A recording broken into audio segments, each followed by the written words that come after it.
prime triplex villas at Bachpalli, APR Projects. Welcome to Suman TV. నేను మీ నాగరాజ్ బైర్శెట్టి.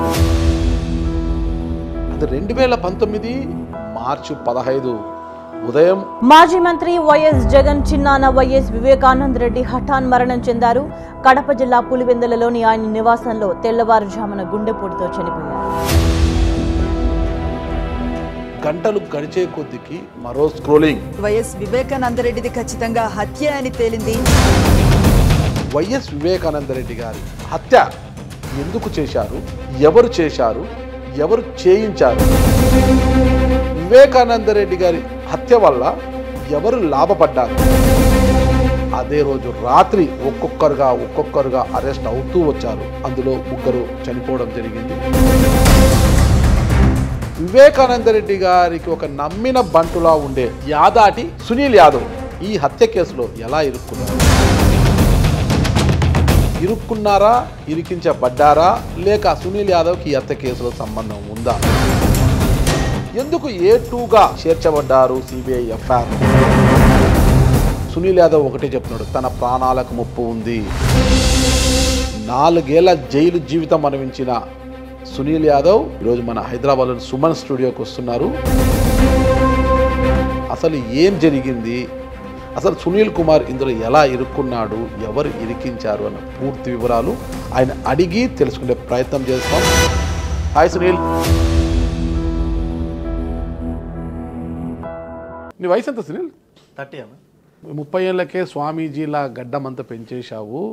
ఏంటి అసలు ఆ గడ్డం పెంచడానికి కారణం ఏంటంటే వివేకానంద రెడ్డి లాంటి ఒక గొప్ప నాయకుడు నేను చంపేశాను, ఇది నా పవర్, నేను డాన్ అని చూపించుకోవడానికి అట్లా గడ్డం పెంచదని బెదిరించాలనుకున్నావు ఏంటి?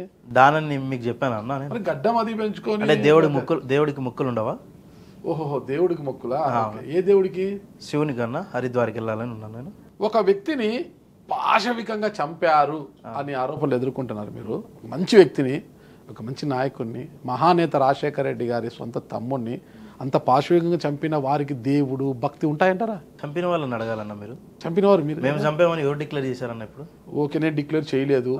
మీరు ఆరోపణలు మాత్రం ఎదుర్కొంటున్నారు. ఎందుకు అనుమానితులు, నిందితులు మాత్రమే అనుమానితులు? ఇంకా నిందితులు అనేది ఇంకా రాలేదన్న. అనుమానితులమే ఇప్పుడు ప్రెజెంట్ కోర్టు దృష్టిలో అయినా జనాల దృష్టిలో అయినా అనుమానితులు మాత్రమే. అది సిబిఐ పని, సిబిఐ చేసింది. ఓకే, అదన్న. మేమైతే మిమ్మల్ని ఎందుకు పెట్టారు అసలుకి? అది వాళ్ళని అడగాలన్న. సిబిఐ లోతు దర్యాప్తు లేకుండా, మీ మీద ఏమాత్రం అనుమానం లేకోకుండా ఎందుకు A2గా మిమ్మల్ని చేర్చబడ్డారు? A2గా చేర్చబడ్డారు ఎందుకంటే నేను సిబిఐ వాళ్ళ మీద కేసు వేసాను, రిట్ పిటిషన్ దాఖలు చేశాను. ఫస్ట్ నుండి మొదటిగా కేసు నన్ను టార్చర్ పెడుతున్నా, నన్ను ఇబ్బంది పెడుతున్నారని ఏపీ హైకోర్టులో కేసు వేయడం జరిగింది. ఎందుకు టార్చర్ పెట్టాలి?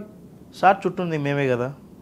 సార్ దగ్గర నమ్మిన వాళ్ళ దగ్గర నేను ఒక్కరిని, అందుకని మీకు తెలిసింటది, మీరు చెప్పు పలానా అని వాళ్ళు టార్చర్ పెట్టడం జరిగింది. నేను పోయి దాని ఇబ్బందులు తట్టుకోలేక నేను పోయి కోర్టులో కేసు వేయడం జరిగింది. కోర్టులో కేసు వేసి బయట ఉండడం జరిగింది.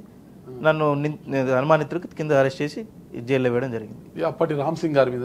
రామ్ సింగ్ గారు కాదు, మాకు నన్ను అరెస్ట్ చేసిన దీపక్ గౌర్ అని డిఎస్పీ గారు సార్. వాళ్ళ మీద కేసు వేశారు కాబట్టి కక్ష సాధింపులో భాగంగా మిమ్మల్ని వేశారని నేను అంటున్నాను. అసలు వివేకానంద రెడ్డి గారి మర్డర్ కేసు, ఈ విషయాలన్నీ మనం తెలుసుకునే ముందు నాకు యాదాటి సునీల్ యాదవ్ కుటుంబ నేపథ్యం కావాలి. మా నాన్న పేరు యాదాటి కృష్ణ యాదవ్ అన్న, తల్లి పేరు సావిత్రి, నాకు తమ్ముడు ఉన్నాడు, ఆయన పేరు కిరణ్ యాదవ్. పెళ్ళయింది నాకు. మా భార్య పేరు లక్ష్మి, ధనలక్ష్మి. నా తమ్ముడు కూడా మ్యారేజ్ అయింది, వాళ్ళ భార్య పేరు కావ్య. ఓకే, నీకు ఎంతమంది సంతానం? లేరన్నా నేను. ఇంకా లేదు. పెళ్ళి 6 years అయింది. లేదు, 4 years జైల్లోనే అయిపోయింది. ఇంకా 2 years ఎంక్వైరీ అయిపోయింది. ఇంకేముంటుంది? జీవితం అంతా జైలు జీవితం అయిపోయింది, ఎంక్వైరీ జీవితం అయిపోయింది, అన్నీ అయిపోయింది. కేసు వల్ల మొత్తం లైఫ్ స్పామ్ అయిపోయింది, నాశనం అయిపోయింది. ఇంకా 30 ఏళ్ళే కదా? ఏది 30 ఏళ్ళు అన్న? 4 సంవత్సరాలు ఎన్నికపోయినాయంటే 40 ఏళ్ళు ఎన్నికపోయినట్టే కదా. జైలు గోడల మధ్య, 4 గోడల మధ్య. నాన్న ఏం చేసేవారు? ఆయన ఫస్ట్ లిక్కర్ సేల్స్ ఎగ్జిక్యూటివ్గా ఉండేవాడు అనంతపురం జిల్లాలో. తర్వాత వైఎస్ఆర్సీపీ కాంగ్రెస్లో ఉన్నాడు, మళ్ళీ వైఎస్ఆర్సీపీ జాయిన్ అయ్యాడు.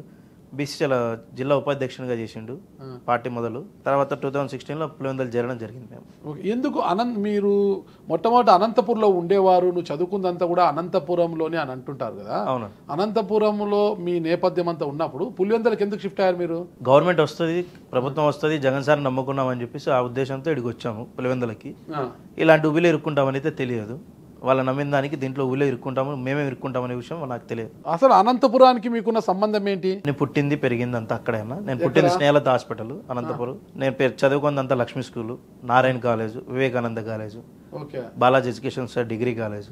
మంచి స్కూల్స్ లో చదువుకున్నావు. అవునండి. మరి మంచి అలవాట్లు రావాలి కదా. మంచి అలవాట్లు ఉన్నాయి, లేవని ఎవరన్నారు? మరి ఇలాంటి ఆరోపణలు వచ్చినట్టు ఎంతో కొంత నిప్పు లేదే పొగ రాదు కదా అంటారు కదా. నిప్పు పెట్టిన వాళ్ళని అడగాలి మీరు. నిప్పు లేని పొగ లేదు. నిప్పు ఎవరు పెట్టింది ఎవరు, చలి కాచుకుంది ఎవరు? అది బెనిఫిషియరీ ఆఫ్ వాళ్ళని అడగాలి, బెనిఫిషియరీ వాళ్ళని అడగాలి. దీని వల్ల నిప్పు పెట్టిన వాళ్ళని ఎవరో అడగాలి మీరు. సరే, జైలుకి వెళ్ళాక పాపం నాన్నగారు చనిపోయారు కదా. అవును. అప్పుడు మీరు జైల్లో ఉన్నారు, ఏంటి పరిస్థితి అప్పుడు? అసలు చాలా ఇబ్బంది పడ్డాను అప్పుడు. ఆయన క్యాన్సర్తో మధ్యలో ఇబ్బంది పడ్డాడు. క్యాన్సర్తోనే ఆయన చనిపోయింది. అంతకంటే ఎక్కువ ఈ రోత మీడియాలు, కొన్ని మీడియాలు ఉన్నాయి, వార్తాపత్రికలు, మా సొంత పత్రికలే కొన్ని లేని విధంగా ఉన్న విధంగా రాశారు. మీకు పేపర్ ఉందా? అంటే మా పేపర్ అంటే మా గవర్నమెంట్ పేపర్. ముందు మా పేపర్, నేను వైఎస్ఆర్సీపీ కదా ముందు. దానికి గవర్నమెంట్ ఏం పేపర్ ఉంది? సాక్షి పేపర్ ఉంది కదా. సాక్షి పేపర్ లేదా? సాక్షి పేపర్ మామూలు పబ్లిక్ పేపర్ కదా, అది గవర్నమెంట్ పేపర్. దాంట్లో నేను కొన్ని చెప్పినవన్నీ చెప్పలేనివన్నీ ఏందేదో రాశారు. ఆయన సాక్షి పేపర్ గవర్నమెంట్ పేపరా? అంటే వైఎస్ఆర్సీపీ గవర్నమెంట్ అంటే జగన్ గారి పేపరే కదా అది. అతనేం దాంట్లో డైరెక్టర్ కాదు, చైర్మన్ కాదు అంటుంటాడు. ఆయన భారతమ్మ గారు కూడా డైరెక్టర్ కూడా కాదు. అది భారతమ్మ గారికి ఇచ్చేశారంటారు కదా దాన్ని. జగన్ గారు రిజైన్ చేసేసి. అన్నా మీరు తెలివిగా క్వశ్చన్లు అడుగుతున్నారు, నేను తెలివిగా సమాధానం చెప్పలేను. నేను అంత తెలివిపరుడు కాదు సునీల్. నేను అంత తెలివిపరుడు అయితే ఇంకేంటి అసలుకి. మరి భారతమ్మ మేడము జగన్ సార్ గురించి నేను ఇక్కడ ఎత్తట్లేదు. సాక్షి పేపర్ అన్నది వైఎస్ఆర్సీపీ ప్రభుత్వం అని చెప్పి ఎవరైనా కానీ ఏ పిల్లని అడిగినా కూడా చెప్తుంది. నువ్వే అన్నావు కదా జగన్మోహన్ రెడ్డి గారు అంటే జగన్మోహన్ రెడ్డి గారి పేపర్ నువ్వే అన్నావు కదా, నేను అనలేదు. అది వైఎస్ఆర్సీపీ అంటే ఎవరన్నా? వైఎస్ఆర్సీపీ ప్రెసిడెంట్ ఎవరన్నా? సాక్షి పేపర్ ఎవరిదన్నా? లోగో ఎవరిదిందన్న? అక్కడ ఏ పెద్ద అయిందన్నా? మరి ఎవరిది అనుకోవాలి? ప్రభుత్వం పేపర్ అనుకోవాలా, ప్రతిపక్షం పేపర్ అనుకోవాలా? భారతమ్మ గారు కదా దానికి ఇప్పుడు చైర్మన్షిప్ ఉండేది. నాకు మేడం గురించి తెలియదన్న. నాది సాక్షి అంటే ప్రభుత్వం పేపర్ అని అనుకుంటాం, వైఎస్ఆర్సీపీ అంటే సాక్షి అంటాం. అంటే పేపర్ వేరు, అసలు మామూలుగా పార్టీ వేరు, ప్రభుత్వం వేరు ఉంటుంది. ప్రభుత్వ పేపర్ అంటే పేపర్ వేరు, ప్రభుత్వం వేరు ఉంటుంది అనమాట. అట్లా తేడా ఉంటుంది. ప్రభుత్వం ఏమైనా నడుపుతాందా పేపరు? అంటే ఏ గవర్నమెంట్కి ఆ పేపర్ ఉంది కదా అన్న. సరే, ఎంతవరకు చదువుకున్నావు అనంతపురంలో? డిగ్రీ అయిపోయిందన్న. డిగ్రీలో ఏ group? BSc electronics. BSc electronics చేసి ఎక్కడైనా మంచి జాబ్ తెచ్చుకొని జాబ్ చేయకుండా పులివెందలకు వెళ్ళి ఎందుకు రాజకీయాల్లో తిరగాల్సి వచ్చింది? రాజకీయాలు అనేది నేను అనంతపురంలో ఉన్నప్పుడు కూడా తిరిగాను. Red cross blood organization state joint సెక్రటరీగా చేశాను. అది సర్వీస్ రండి, అది మంచి సర్వీస్. అది అవును. రాజకీయాలు అనేది సర్వీస్ కావచ్చు, దోపిడీ కావచ్చు, ఏదైనా వస్తుంది. చాలా పర్యాపదలు దానికి వస్తాయి. బ్లడ్ బ్యాంక్ అవి ఇవన్నీ కొంచెం సర్వీస్ రండి, వాలంటరీగా. అది సర్వీస్ మంచి కార్యక్రమమే. సరే, మంచి బిఎస్సీ ఎలక్ట్రానిక్స్ చదివి ఏదైనా బెంగళూరు, హైదరాబాద్, ముంబై ఎక్కడికైనా వెళ్ళి మంచి ఉద్యోగం చేసుకోకుండా రాజకీయాలు అనుకుని ఈరోజు జీవితం బుగ్గిపాలైనట్టయిపోయింది కదా. తండ్రి రాజకీయాలు ఉన్నాడు, తండ్రి వారసత్వంగా నాకు రాజకీయాలు వస్తాయి అంటే పెద్ద పెద్ద వారసత్వ రాజకీయాలు వస్తాయా మీకు? ఓకే ఓకే, వాళ్ళేనా రాజకీయస్తులు, రాజకీయ నేతలు? మరి కార్యకర్తలు ఎప్పుడు బాగుపడాలి? మరి అంటే రాజ్యాంగంలో రాసి పెట్టారా కార్యకర్త కుటుంబాన్ని? సాధించాడు రాజకీయాల్లో ఉండి? డబ్బు పోగొట్టాడు. మరి నువ్వు పోగొట్టాలని వచ్చావా? అన్ని ఆస్తులు ఉన్నాయి మీకు? పోగొట్టాడు అంటే సంపాదన అన్న. లిక్కర్ సేల్స్ గిజ్జుగుడు కానీ, బ్రాందీ షాపులు కానీ, పుట్టబడుతులు. పోగొట్టాడంటే అన్ని కోట్ల ఆస్తులు ఉండేనా మీకు? కోట్లు కాదన్న, 10,000 పోయినా కూడా 10 డబ్బులతోనే సమానం, 1,00,000 పోయినా కూడా డబ్బులతోనే సమానం. కోట్లు ఉంటేనే. రాజకీయాల్లోకి వెళ్ళి నా తండ్రి ఏదో ఒక చిన్న ఉద్యోగి, లిక్కర్ లో సేల్స్ ఎగ్జిక్యూటివ్, నా తండ్రికి వచ్చే 10వ 12వ జీతం కూడా రాజకీయాల్లో తగలేస్తున్నాడు. ఈ రాజకీయాలు మాకు వద్దు అని నేర్చుకోవాల్సింది పోయి మరి నువ్వెందుకు రాజకీయాల్లోకి వెళ్ళావు? రాజకీయాలు ఇంట్రెస్ట్ అన్న. రాజకీయాలు చూసి ఎందుకు ఇంట్రెస్ట్? నా తండ్రి రాజకీయ నాయకుడు అయిన తండ్రి ఇలా సంపాదించాలి, సేల్స్ సంపాదించాలి, తెచ్చుకొని. ఇక్కడ సేల్స్ కాదన్న, మా మధ్యలో ఫ్లాట్స్ బిజినెస్ ఉంటాయి, అన్ని ఉంటాయి కదా. ఇక్కడ మీరు ఆలోచించాల్సిన విషయం అదే కదా. మీరు లిక్కర్ అని ఎందుకు పట్టుకున్నారో నాకు అర్థం కావట్లేదు. లిక్కర్ ఫ్యాక్టరీ కాదు మీకు ఉండేది, లిక్కర్ సేల్స్ ఎగ్జిక్యూటివ్. అవును, లిక్కర్ సేల్స్ ప్లాట్స్ బిజినెస్ ఎవరు చేసేవారు? మా తండ్రి ఒక ప్లాట్స్ బిజినెస్ చేసేవాళ్ళు. ఓకే, సరే, మీ తండ్రి కష్టపడి ప్లాట్స్ బిజినెస్ చేసి లిక్కర్ దాంట్లో సేల్స్ వచ్చిన జీతాన్ని అంతా తీసుకుని రాజకీయాలు తగలేస్తున్నాడు. అదొకటే కాదు కదా, వచ్చిన ఆదాయం అంతా కూడా చేసుకున్నాడు కదా. సరే, వచ్చిన ఆదాయం అంతా రాజకీయాలను తగలేశాడు. ఓకే ఓకే, మరి నువ్వు కూడా తండ్రి తగలేసి నేను తగలేస్తే ఎలా? నేను ఉద్యోగం చేయాలా, మంచి స్థాయికి రావాలా అని ఎందుకు కోరుకోలేదు? ఉద్యోగం అనేది నేను చేయాలని నేను ఎప్పుడు అనుకోలేదు నారాజన్న. నేను ఉద్యోగం చేయాలని ఎప్పుడు అనుకున్నారా? నేను రౌడీ ఎంజాయ్ చేసినట్టు ఎక్కడ నిరూపించండి నా మీద. సునీల్ యాదవ్ అంటే పులివెందల డాన్. ఇప్పుడు అమ్మో, ఇప్పుడు గడ్డం పెంచుకుని అందరూ బెదిరిస్తున్నాడు. అమ్మో, యాదవ్ చుట్టూ ఈ రోజు ఎక్కడికి వెళ్ళినా 10-20 మంది వెంటబోతున్నారు. అసలుకి ఏంది అసలు మంది మార్బాలాన్ని మెయింటైన్ చేస్తున్నాడు సునీల్ యాదవ్. వామ్మో సునీల్ యాదవ్ అంటున్నారు. అంటే నా చుట్టూ ఉన్న వాళ్ళు, నా అన్నదమ్ములు అయితే వాళ్ళు మాది మన్బలంతో పోయినట్టేనా. ఎక్కడికైనా పోయినప్పుడు నా సేఫ్టీ నేను చూసుకోవాలి కదా. ఇంత పెద్ద కేసులు ఇరుక్కొని నాకు బెదిరింపులు వచ్చినాయి లోపల ఉన్నప్పుడు, ఇవన్నీ నా సేఫ్టీ నేను చూసుకోవాలి. నేను నమ్మి ఎక్కడే కానీ వాటర్ కూడా తాగను, మరి నా సేఫ్టీ నేను చూసుకోవాలి కదా. వాటర్ తాగండి. తాగుతానన్నా, మళ్ళీ తాగుతాను కదా, నాది ఉన్నాయి కదా, నా బండ్లో ఉన్నాయి కదా, బండ్లో ఈ వాటర్ కూడా తారా? తాగనన్నా ఎక్కడైనా. అంత భయమా మీకు? భయమా? నిజం తేలేంత వరకు భయం అంటే ఎట్లా? నా తండ్రిని పోగొట్టుకున్నాను. మా స్టూడియోకి వచ్చి నీళ్ళు ఇచ్చినా కూడా భయపడుతున్నారంటే చాలా భయం అని మీరు అంటున్నారు, భయం అని మీరు అంటున్నారు, నేను అనట్లేదు కదా. నా సేఫ్టీ అని నేను అంటున్నా దాన్ని, మీరు భయంగా ఎట్లా తీసుకుంటారు దాన్ని? అంటే మా స్టూడియోలో ఇచ్చే వాటర్ అని కూడా వద్దు, నా కార్లో వాటర్ ఉన్నాయంటే అంటే ఇక్కడికి వచ్చినా కూడా అంత భయమా అనేది? భయం కాదు, నేను బతకాలి, మరి ఎవరి కోసం బతక, నా ఫ్యామిలీ కోసం. సరే బతకాలి బతకాలి బతకాలి. జైల్లో ఉన్నప్పుడు బెదిరింపులు వచ్చాయి, నాకు ప్రాణహాని ఉందని పదే పదే చెప్తున్నారు మీరు. ఎక్కడ చెప్పానన్నా? సోషల్ మీడియాలో కూడా చెప్పారు, ఎస్పీ గారికి చెప్పారు. ఎవరి వల్ల నీకు ప్రాణహాని ఉంది, వాళ్ళు ఎవరు అసలుకి? నువ్వు కాపాడతావా? ఎవరు?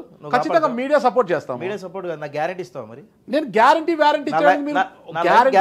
నేను కంపెనీ కాదు, ఒక జర్నలిస్ట్ గా నీకు ప్రమాదం ఉన్నప్పుడు ఖచ్చితంగా నా వల్ల అయినది నేను అంటే పోలీస్ డిపార్ట్మెంట్కి చెప్పడం, సార్ పలానా అతనికి ప్రాణాపాయం ఉందంటే కొద్దిగా రక్షించండి అని చెప్పే ప్రయత్నం అయితే చేస్తామన్నమాట. నేను ఊరికే అది చెప్పుకుంటా ఎస్పీ గారి దగ్గరికి వాళ్ళ దగ్గరికి పోయి నాకు ప్రాణహాని ఉంది, నన్ను చంపేస్తారు, నాకు అది చేస్తారంటే అంటే మొద్దు సీను కదా అప్పుడు హైప్ తెచ్చుకోవడానికి చెప్పాడు, బావ కళ్ళల్లో ఆనందం చూడ్డానికి నేను చంపానని జైలు ఒక మీడియా ముందుకు ఎలా చెప్పాడు. మొద్దు సీను లాగా హైప్ తెచ్చుకోవడానికి సునీల్ యాదవ్ అని చెప్తాను. మొద్దు సీను మాదిరి సునీల్ యాదవ్ చెప్పుకోవాల్సిన అవసరం లేదు, ఇంకో సీను వాళ్ళ చెప్పుకోవాల్సిన అవసరం నాకు లేదు. నాకున్నది నేను చెప్పాను, ఉందో లేదనేది మీరు వెరిఫై చేయండి, మీరు మీడియా వాళ్ళకి ఇంటెలిజెన్స్ ఉంటుంది. మరి మీకు ఎవరి వల్ల ప్రాణహాని చెప్పండి. అది నాకు తెలుసు అన్న, నాకు తెలుసు. మీరు ఏం చేస్తారు అది తెలిస్తే అది బయటికి తెలుస్తుంది, వాళ్ళు నా మీద పగ పెంచుకుంటారు. అది నేను సిబిఐ ఎంక్వైరీ అయినా సిట్ ఎంక్వైరీ అయినా తెలిసిన విషయాలు పంచుకోవడం వల్లే ఈరోజు నేను ఇబ్బందుల్లో ఉన్నా.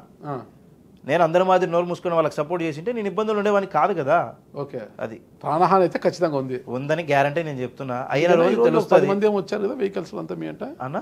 ఈ రోజు నాంపల్లి సిబిఐ కోర్టులో వాయిదాకు వచ్చారు కదా మీరు. నా బ్రదర్స్ మా బావ గారు. ఎంతమంది బ్రదర్స్? ఇక్కడున్న టీం అన్న. అది నేను వచ్చింది పని పాటలేదా అంటే నా సేఫ్టీ చూసుకోవాలి కదా. వాళ్ళ చెల్లిని ముండ మోసుకుంటే, నేను చచ్చిపోతే ముండ మోసుకుంటే ఎవరు సమాధానం చెప్పుకోవాలని అట్లా అంటాడు మా బావ. ఎవరు నేను చచ్చిపోతే నా భార్య ముండ మూసుకుంటే ఎక్కడికి వెళ్ళాలి? మరి మటసంగ ఉద్యోగం చేసుకొని హ్యాపీగా ఉండుకోకుండా రాజకీయాల్లో ఉద్యోగం ఇస్తావా అన్న? మరి ఎవరు నువ్వు ఉద్యోగం ఇస్తావు? ఇప్పుడు నీకే ఉద్యోగం ఇస్తామేమో. కేసులో ఉన్నావు, నాకు అంత ధైర్యం లేదండి. సునీల్ యాదవ్ ఇంకో కాదు, తెలుసు. ఇప్పుడు సునీల్ యాదవ్ 10 మందికి ఉపాధి కల్పించే స్థాయిలో ఉన్నాడంట. ఉపాధి కల్పించే స్థాయి? నా ఇల్లు చూస్తే నువ్వు ఏం చెప్తావు? నేను ఒకరికి ఉపాధి ఇచ్చే స్థాయిలో, నేను ఒకరి దగ్గర ఉపాధి పోయి అడుకోవాల్సిన వెహికల్స్ వేసుకొని కనుక 10 మంది వెహికల్స్ ఎక్కడ వచ్చాయన్న? ఇప్పుడు అంతా బయట అంతా ఫుల్ గుంపు అంతా చాలా వచ్చేటప్పుడు చూసి అంతా బాగా అంతే బౌన్సర్స్ ఉన్నట్టున్నారు అందరూ. ఏం కాదన్న, వాళ్ళు నా మిత్రులు, నా స్నేహితులు, వాళ్ళు ఓకే మా బామ్మ రిలేటివ్స్ అంతే, వాళ్ళు అందరూ వచ్చారు అంతే. నన్ను సిటీ అవుట్స్కట్ దాటిస్తారు, నేను వెళ్ళిపోతాను అంతే. ఉద్యోగం ఇస్తాను లేదు పక్కన పెడదాము సునీల్ కాసేపు.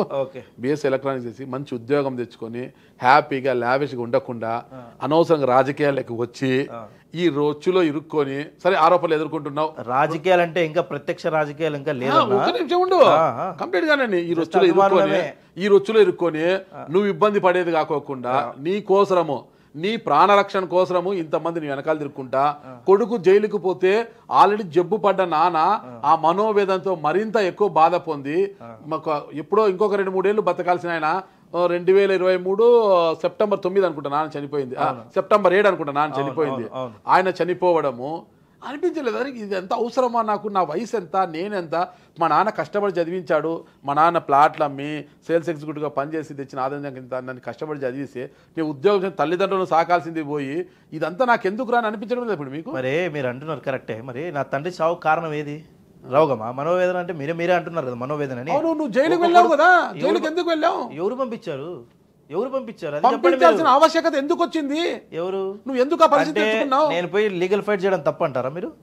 నేను కోర్టు పోయి లీగల్ ఫైట్ చేయడం తప్పు అంటారా? రైట్, నేను ఒకటి చెప్తానా. తండ్రి చదివించాడు కదా, చదివించాడు, ఉద్యోగం చేసుకోండా. వివేకానంద రెడ్డి గారు చుట్టూ ఎందుకు తిరిగేవారు మీరు అప్పుడు? మీకు వివేకానంద రెడ్డి గారికి ఉన్న అంత సాన్నిహిత్యం ఏంటి అసలుకి? ఆయన చుట్టూ, ఆయన బెంగళూరు పోతే బెంగళూరుకి, ఆయన పులివెందులు పోతే పులివెందులకి, కడపకు పోతే కడపకి, ఆయన చుట్టూ తిరగాల్సిన అవసరం ఏమొచ్చింది? నేను తిరిగింది ఒకే ఒక్కసారి అన్న, బెంగళూరు వెళ్ళింది ఒకే ఒక్కసారి. వేరే పని మీద వాళ్ళ పని మీద వెళ్తుంటే నేను వెళ్ళాను సార్కు తోడుగా. అంటే నాకు రాజకీయ పిచ్చితో సార్తో తిరగడం జరిగింది బెంగళూరు. నేను సార్తో తిరిగిన ఊర్లు కూడా పేర్లతో సార్ నేను చెప్తాను.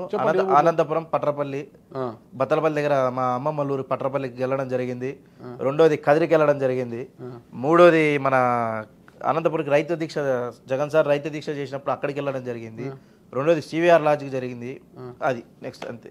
అక్కడికే జరిగింది, తాడిమిరి పోలీస్ స్టేషన్కి వెళ్ళడం జరిగింది సార్ వెహికల్లో వెళ్ళి.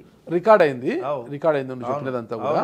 నువ్వేమన్నావు అంటే నా ఇంటర్వ్యూలో, నేను వివేకానంద రెడ్డి సార్తో వెళ్ళింది ఒకే ఒక్కసారి అన్నా అని అన్నావు. నువ్వే అన్నావు ఒకే ఒక్కసారి వెళ్ళింది. బెంగళూరు అనే క్వశ్చన్ మీరు వేసినప్పుడు బెంగళూరు అంటే ఈ కేసులో క్వశ్చన్ మార్క్ ఇది. అన్నిటికీ వివేకానంద రెడ్డి గారి చుట్టూ ఎందుకు తిరిగేవారు అన్నప్పుడు నేను ఒక్కసారైనా వెళ్ళింది అన్నావు కదా, ఇన్ని ఊర్లు చెప్పారు. మీరు ఒకటి గుర్తించుకోండి నాగరాజ్ అన్న, గట్టిగా మీరు అడిగిన క్వశ్చన్ కు నాకు కరెక్ట్ సమాధానం మీకు ఇచ్చాను నేను. మీరు బెంగళూరు అన్నది క్వశ్చన్ మార్క్ నా కేసులో. మీరు ఎంత ఇరికిచ్చాలన్నా కూడా నేను ఏ టెస్ట్ కైనా రెడీ, ఈ మీడియా ముందే కాదు ఏ టెస్ట్ కైనా రెడీ. మీరు క్వశ్చన్ మార్క్ వేసినంత మాత్రం నేను జంకను పెట్టను, నా దగ్గర ఫెయిత్ ఉంది, నేను ఒప్పుకుంటాను. సునీల్ గ్రూప్ వివేకానంద సార్ బెంగళూరుకి వెళ్ళి రంగురాళ్ళ విషయంలో గొడవ జరిగింది అంటారు కదా. ఏ రంగురాలన్నా? మరి రంగురాళ్ళు ఎక్కడ విని? రంగురాళ్ళు లేవని సిబిఐ దర్యాప్తు సంస్థ చెప్పింది కదా.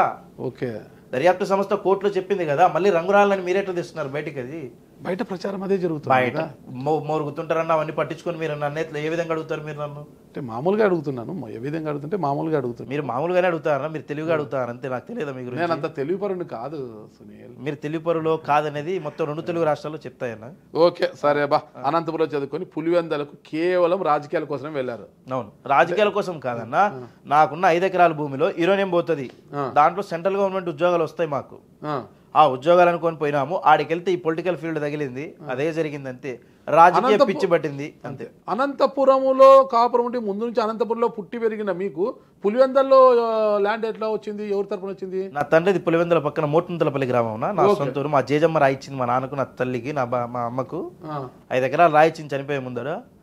ఆ 5 ఎకరాల భూమిలో యురేనియం పోతుంది. మీరు ఎంక్వైరీ చేసుకోవచ్చు, కన్నంపల్లి యురేనియం భూములు అంటారు. రాజశేఖర రెడ్డి సార్ 2వ సారి సీఎం అయినప్పుడు సంతకం పెట్టాలని చూస్తే ఆ టైంలో పెట్టలేదు సార్. తర్వాత జగన్ సార్ ప్రభుత్వం వస్తుంది, చంద్రబాబు నాయుడు గారి ప్రభుత్వం వస్తుంది, పెడతారనుకుంటే అప్పుడు పెట్టలేదు. జగన్ గారి ప్రభుత్వం వస్తుంది అంటే ఇప్పుడు పెట్టలేదు. మరి ఈసారి ఏమైనా పెడతారేమో తెలియదు. ఎకరాకు 3 ఉద్యోగాలు వస్తాయని విన్నానన్న అంతే. అసలు 2019 మార్చి 15 అసలు ఏం జరిగింది ఆ రోజు? ఒక్కసారిగా అందరూ పొద్దున్న లేచి జరిగి టీవీలో స్క్రోలింగ్, వివేకానంద రెడ్డి గారు గుండెపోటుతో మృతి. గుండెపోటు కాదు, ఏమీ కాదన్న, మర్డర్ జరిగింది. గుండెపోటు అని ఏ విధంగా అంటారు? నేను అనలేదు, స్క్రోలింగ్ వచ్చింది టీవీలలో. ఏ టీవీలో వచ్చింది? సాక్షిలో వచ్చింది, వాళ్ళని అడగండి పోయి. అందరికీ వచ్చింది, వాళ్ళని అడగండి పోయి. ఏం జరిగింది? మీరు ఆ కేసులో ఉన్నారు కదా, ఇప్పుడు A2గా ఉన్నారు కదా. నాకు కూడా వేరే తెలిసిన వాళ్ళు ఫోన్ చేసి విషయం తెలుసా, ఏమైంది? వివేకానంద రెడ్డి గారు చనిపోయారు అని. అయ్యో ఎలా చనిపోయారు అంటే గుండెపోటు అంట అన్నారు.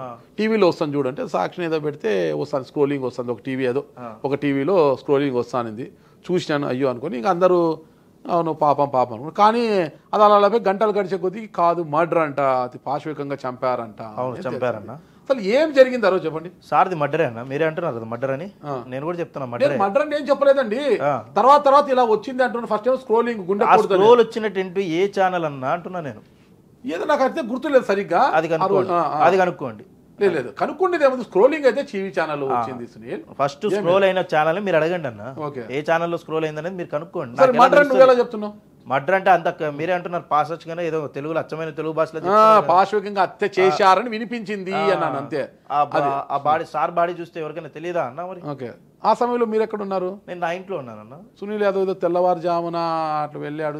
సార్ ఇంటికి నా ఇంటికి 500 మీటర్లే అన్న డిస్టెన్స్. గూగుల్ టేక్అవుట్ అనే లొకేషన్ కరెక్ట్ ఎగ్జాక్ట్ పాయింట్ ఎక్కడ చూపేది. కానీ మీరు వెళ్ళినట్టు చూపించేది 3 గంటలకేమో. మీరు కొద్దిగా వివేకానంద రెడ్డి ఇంటి దగ్గర నుంచి మీరు ఇంటికి వెళ్ళారని తెల్లవారుజామున ఏదో. అది నాది కాదన్న, వీడియో ఫుటేజ్ మీరు అడిగేది నాది కాదు, అది వేరే వాళ్ళది. ఓకే అసలు ఏం జరిగింది? మర్డర్ అంటున్నారు కదా.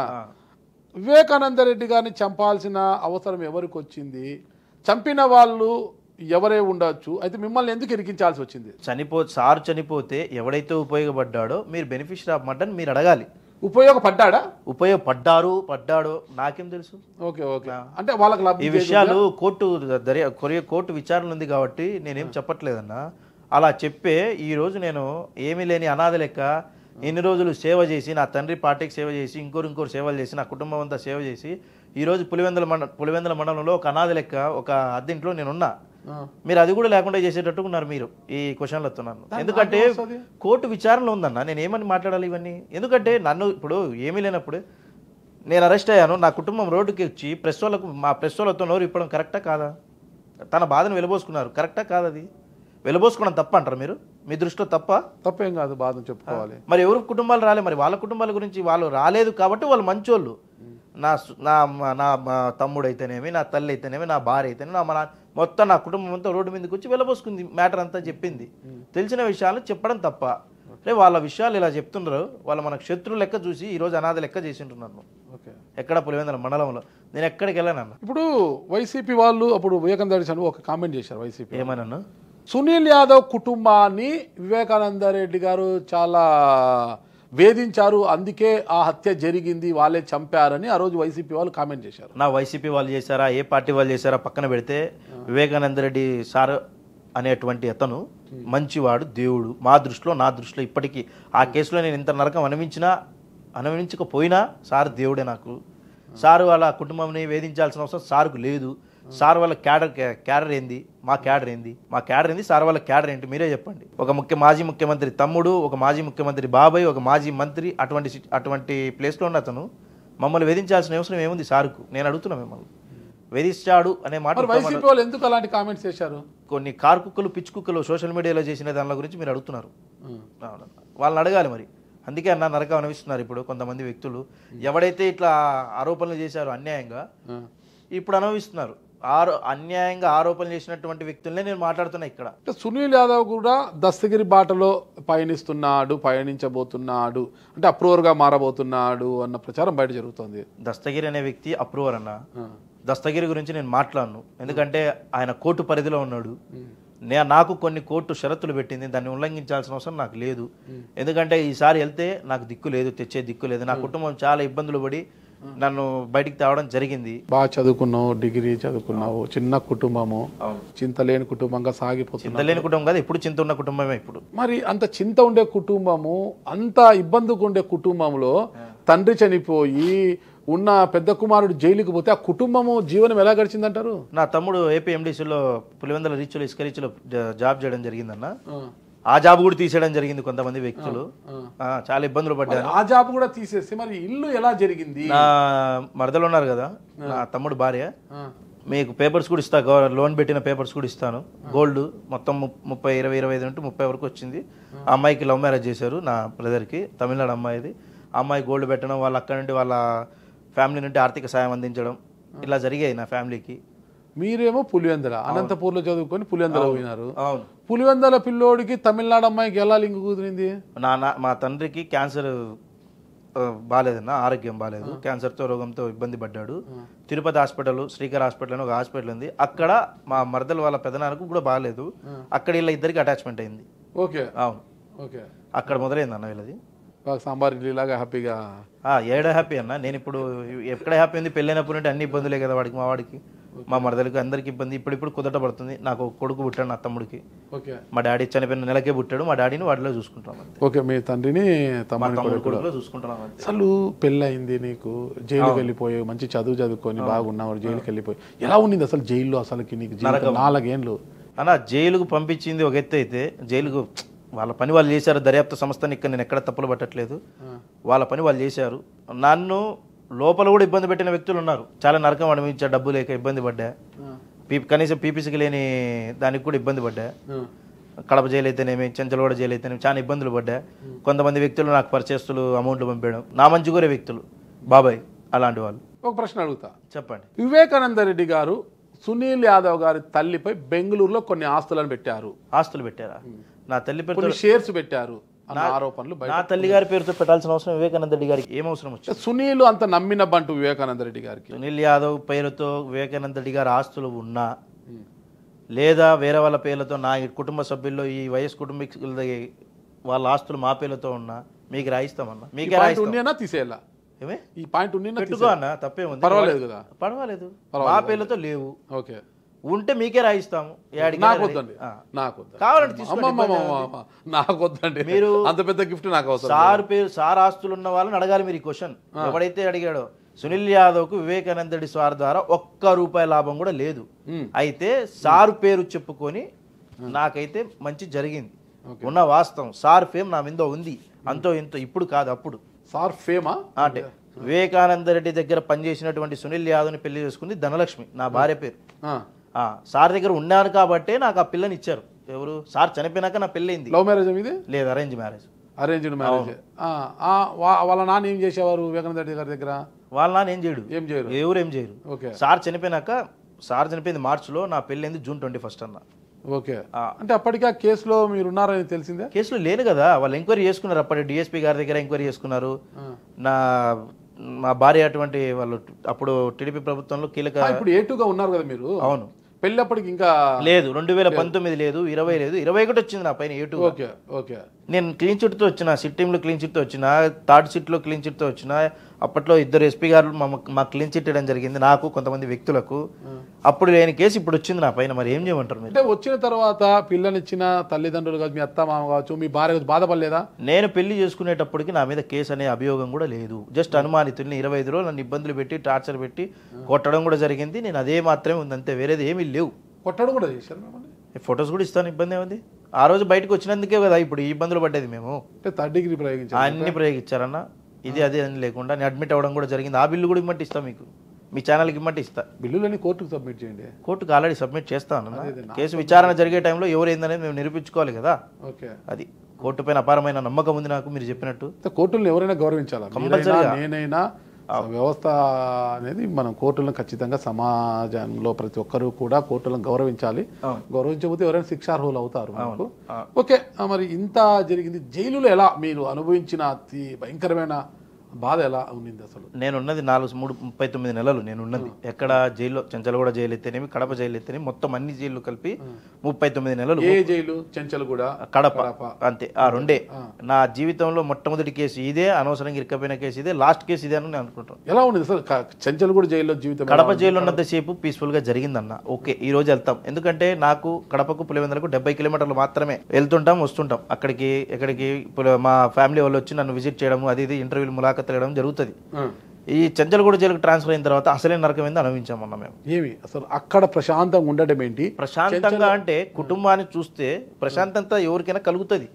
నా తండ్రి వారానికి 2 సార్లు ములాఖత్, నా తల్లికి వారానికి 2 సార్లు ములాఖత్, నా ఫ్యామిలీతో ములాఖత్ వచ్చి నాతో మాట్లాడిపోతుంటే మైండ్ కొంచెం పీస్ఫుల్గా ఉండేది. ఇప్పుడు ఏమో ఇక్కడ 460 కిలోమీటర్లు తెచ్చి మమ్మల్ని జైల్లో వేస్తే మేమేమో, నా ఫ్యామిలీ రావడానికి ఎలా వస్తుంది? దానికి ఆర్థిక వనరులు ఎవరిస్తారు? ఉన్నప్పుడు వచ్చి చూసిపోయేవాళ్ళు, 3 నెలలకు ఒకసారి 2 నెలలకు ఒకసారి వచ్చిపోయేవాళ్ళు, కాస్త కీస్తో అమౌంట్ వేసేవాళ్ళు. అది చాలా దౌర్భాగ్య స్థితి గడిపానన్న. జైలు జీవితం అయితే చాలా దౌర్భాగ్య స్థితి. జైలు జీవితాన్ని నేర్పింది నిజంగానే. కడప జైలు అయితే ఫస్ట్ మొదటగా నేను కడప జైలు చెప్పాలి. అక్కడైతే అన్నము దొడ్డు బియ్యం అంటారు, స్టోర్ బియ్యం అంటారు మన సైడు. ఈ సైడ్ దొడ్డు బియ్యం అంటారంట మనం. తెలంగాణలో పురుగులు వచ్చేటివి, రసంలో పురుగులు వచ్చేటివి, పప్పులో పురుగులు వచ్చేటివి. అప్పుడు అధికారులు పట్టించుకునేవాళ్ళు కాదు. తర్వాత 6 నెలల తర్వాత ఒక మంచి సూపరింటెండెంట్ వచ్చారు. దానికి అంటుంటారులే, కాటాకూడు లోటచారు అనేసి. లోటలో చారు వేయడము, కాటాకూడు అంటే కొలత పెట్టుకోవడం, కాటాకూడు లోటచారు అనేది ఎక్కడో చదివాను నేను. పడుకుంటే జర్రులు వచ్చేటివి, పురుగులు ఏదేదో వచ్చేటివి, ఈగలు, చాలా దౌర్భాగ్య స్థితి అన్న. ఎవడైనా బలిసిన వాళ్ళు వస్తే అదొక స్టైల్ ఉంటుంది. కొద్ది మందికి అది కూడా, అది ఎక్కడి నుండి వస్తారో ఎలా వస్తారో తెలియదు. వాళ్ళకేమో పరుపులు, మంచాలు అట్లా వస్తాయి. మామూలుగా అయితే జైల్లో డర్రీ, వైట్ బెడ్షీట్, ఒక పిల్లో ఇస్తారు కడప జైల్లో. ఇక్కడైతే అది కూడా లేదు, తెలంగాణ జైల్లో పిల్లో ఇవ్వరు. ఒక వైట్ బెడ్షీట్, డర్రీ ఇస్తారు. నల్లది ఇస్తారు. ఎన్ని నెలలు కడప జైల్లో ఉన్నావు? అక్కడ నేను 18 నెలలు ఉన్నా అన్న. కడప జైల్లో 18 నెలలు ఉన్నా, మిగతాదంతా ఇక్కడ గడిపాను. ఇక్కడ ఎలా ఉంది జీవితం? ఇక్కడ జైలు మొత్తం ఫ్యామిలీ అంటే ఏంటి, ఎవరితో ఎలా మాట్లాడాలి, ఎవరితో ఎలా నడుచుకోవాలనేది జైలు ఇక్కడ ఈ చెంచలు కూడా నేర్పుతుంది ఖచ్చితంగా. ఎందుకంటే అంత ఇబ్బందులు పెడతారు ఖచ్చితంగా. నేనున్న బ్యారెక్ ఏం బ్యారెక్ అంటే సైకో బ్యారెక్. నేనున్న బ్యారెక్ ఇక్కడ కావేరీ బ్యారెక్ అంటారు. అక్కడ సైకోలు ఉంటారు, అంటే రెగ్యులర్ హ్యాబిచువల్స్. ఈ రోజు పోతే రేపు సాయంత్రానికి వస్తాడు, మన్నాడు వస్తాడు, బ్లేడ్లతో కోసుకునేది, పాయికాన్ మీద జల్లుకుండేది, బాత్రూమ్ గ్లాసుల్లో పట్టి మీద జల్లుకుండేది. ఏ క్షణం వచ్చి మమ్మల్ని ఎవరు బ్లేడ్తో కోపిస్తారనే అనుక్షణంతో చాలా ఇబ్బందులు పడ్డాం మేము. ఎందుకు అంత భయంకరంగా ఉంటారు జైలు? కావేరీ బ్లాక్ మీరు చదివారు కదా, ఈ మధ్య కూడా ఒకటి అటాక్ జరిగింది లోపల. మరి జైలు సిబ్బంది అంతా ఏం చేస్తుంటారు అన్న? ఎవరి పనులు వాళ్ళు ఉంటారు. ఇప్పుడు 60 మంది ఖైదీలు ఉంటారు. 60 మందిని కంట్రోల్ చేసే ఒక జవాన్ ఏమని కంట్రోల్ చేయగలుగుతాడు? ఒక్కొక్క బ్లాక్ 60 మంది ఉంటే 60 మంది ఖైదీలు, అందులో హ్యాబిచువల్ అంటే మినిమం 2-3 వేయాలి డ్యూటీ అక్కడ. దీన్ని నేను చెప్పడం వల్ల ఏమైనా తప్పు అవుతుందేమో జనాలకు, ఇక్కడ వీళ్ళు ఇబ్బంది పడతారేమో. ఆ జవాన్ అనేటువంటి వాడు ఏం చేస్తాడు? వాళ్ళ తప్పేముంది? లోపల చేతివాటాలు ఉంటాయేమన్నా? చేతివాటాలు జరగకుండా ఎక్కడ లేదు చేతివాటం అనేది. అంటే ములాఖతులకు రావడం కానీ బయట అదేమో నా వరకు లేదని అనుకోవాలి. ఎందుకంటే మేము అన్ని ఓపెన్ టాక్ సూపరింటెండెంట్ గారికి లేదంటే డిఎస్ గారికి అందరికీ తెలియజేస్తాం. మమ్మల్ని ఎవరు డబ్బులు అడిగినా కూడా మేము తెలియజేసేవాళ్ళం.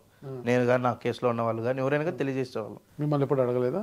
అడిగింటారు, అడగలేదని ఎవరు అంటారు? కింద వాళ్ళు అడిగింటారు, అడగలేదని వాళ్ళు కూడా ఇబ్బందులు పెట్టడం జరిగింది కొంతమంది వ్యక్తులు. అయ్యా నేను రిలీజ్ అయ్యింది 5:30కి రిలీజ్ అయితే నైట్ 8:30కు రిలీజ్ చేస్తారు కొంతమంది. అదే సునీల్ యాదవ్ అప్పట్లో డబ్బులు ఇచ్చినంటే నా బతుకే బాలేక రోడ్డు మీద పడి నేనుంటే లక్షలు నేను ఎక్కడ తెచ్చేయాలి కొంతమందికి? జైలర్ల అధికారులకు, జైలర్లు అందరూ కాదు, ఇక్కడ 2 ఉన్నారు, వాళ్ళు చాలా ఇబ్బందులు పెట్టారు. అరే నేను కూర్చొని చంపితే నీకు ఎవడు దిక్కు వస్తాడని కూడా అన్నారు. మరి ఆ మాట అనిపించిన వ్యక్తులు ఎవరు, దీని వెనకాల ఎవరు అనేది మీరు తెలుసుకోవాలి. వివేకానంద రెడ్డి గారి మరణంతో అత్యధికంగా లాభపడిన వారు ఎవరు తెలుసా? ఉంటారు కదా, ఎవరెవరు ఉంటారు కదా. వాళ్ళని నేను చెప్పడం ఎందుకు, అది నేను చెప్తున్నా కదా, నా ప్రతిదీ కోర్టు విచారణతో ముడిపడింది కాబట్టి నేను ఎక్కడే కానీ నాకు పెట్టిన కండిషన్స్ ఉల్లంఘించట్లేదు. మీరు ఫస్ట్ మీరు అర్థం చేసుకోండి. కరెక్ట్. వివేకానంద రెడ్డి చనిపోయినప్పుడు సునీల్ యాదవ్ ఎక్కడున్నారు? నా ఇంట్లో ఉన్నా. 6:30కు నేను సార్ ఇంటి దగ్గర పోయినా. నేను నా కో-ఎక్యూజ్డ్ ఉన్నాడు కదా, నా మిత్రుడు ఉమాశంకర్ రెడ్డి అని, అతను. ఉమాశంకర్ రెడ్డి మీ మిత్రుడు? కంపల్సరీ నా మిత్రుడే. కాదని ఎవరున్నారు? ఆయనకు 37 ఉంటుంది, ఇప్పుడు మీకు 30.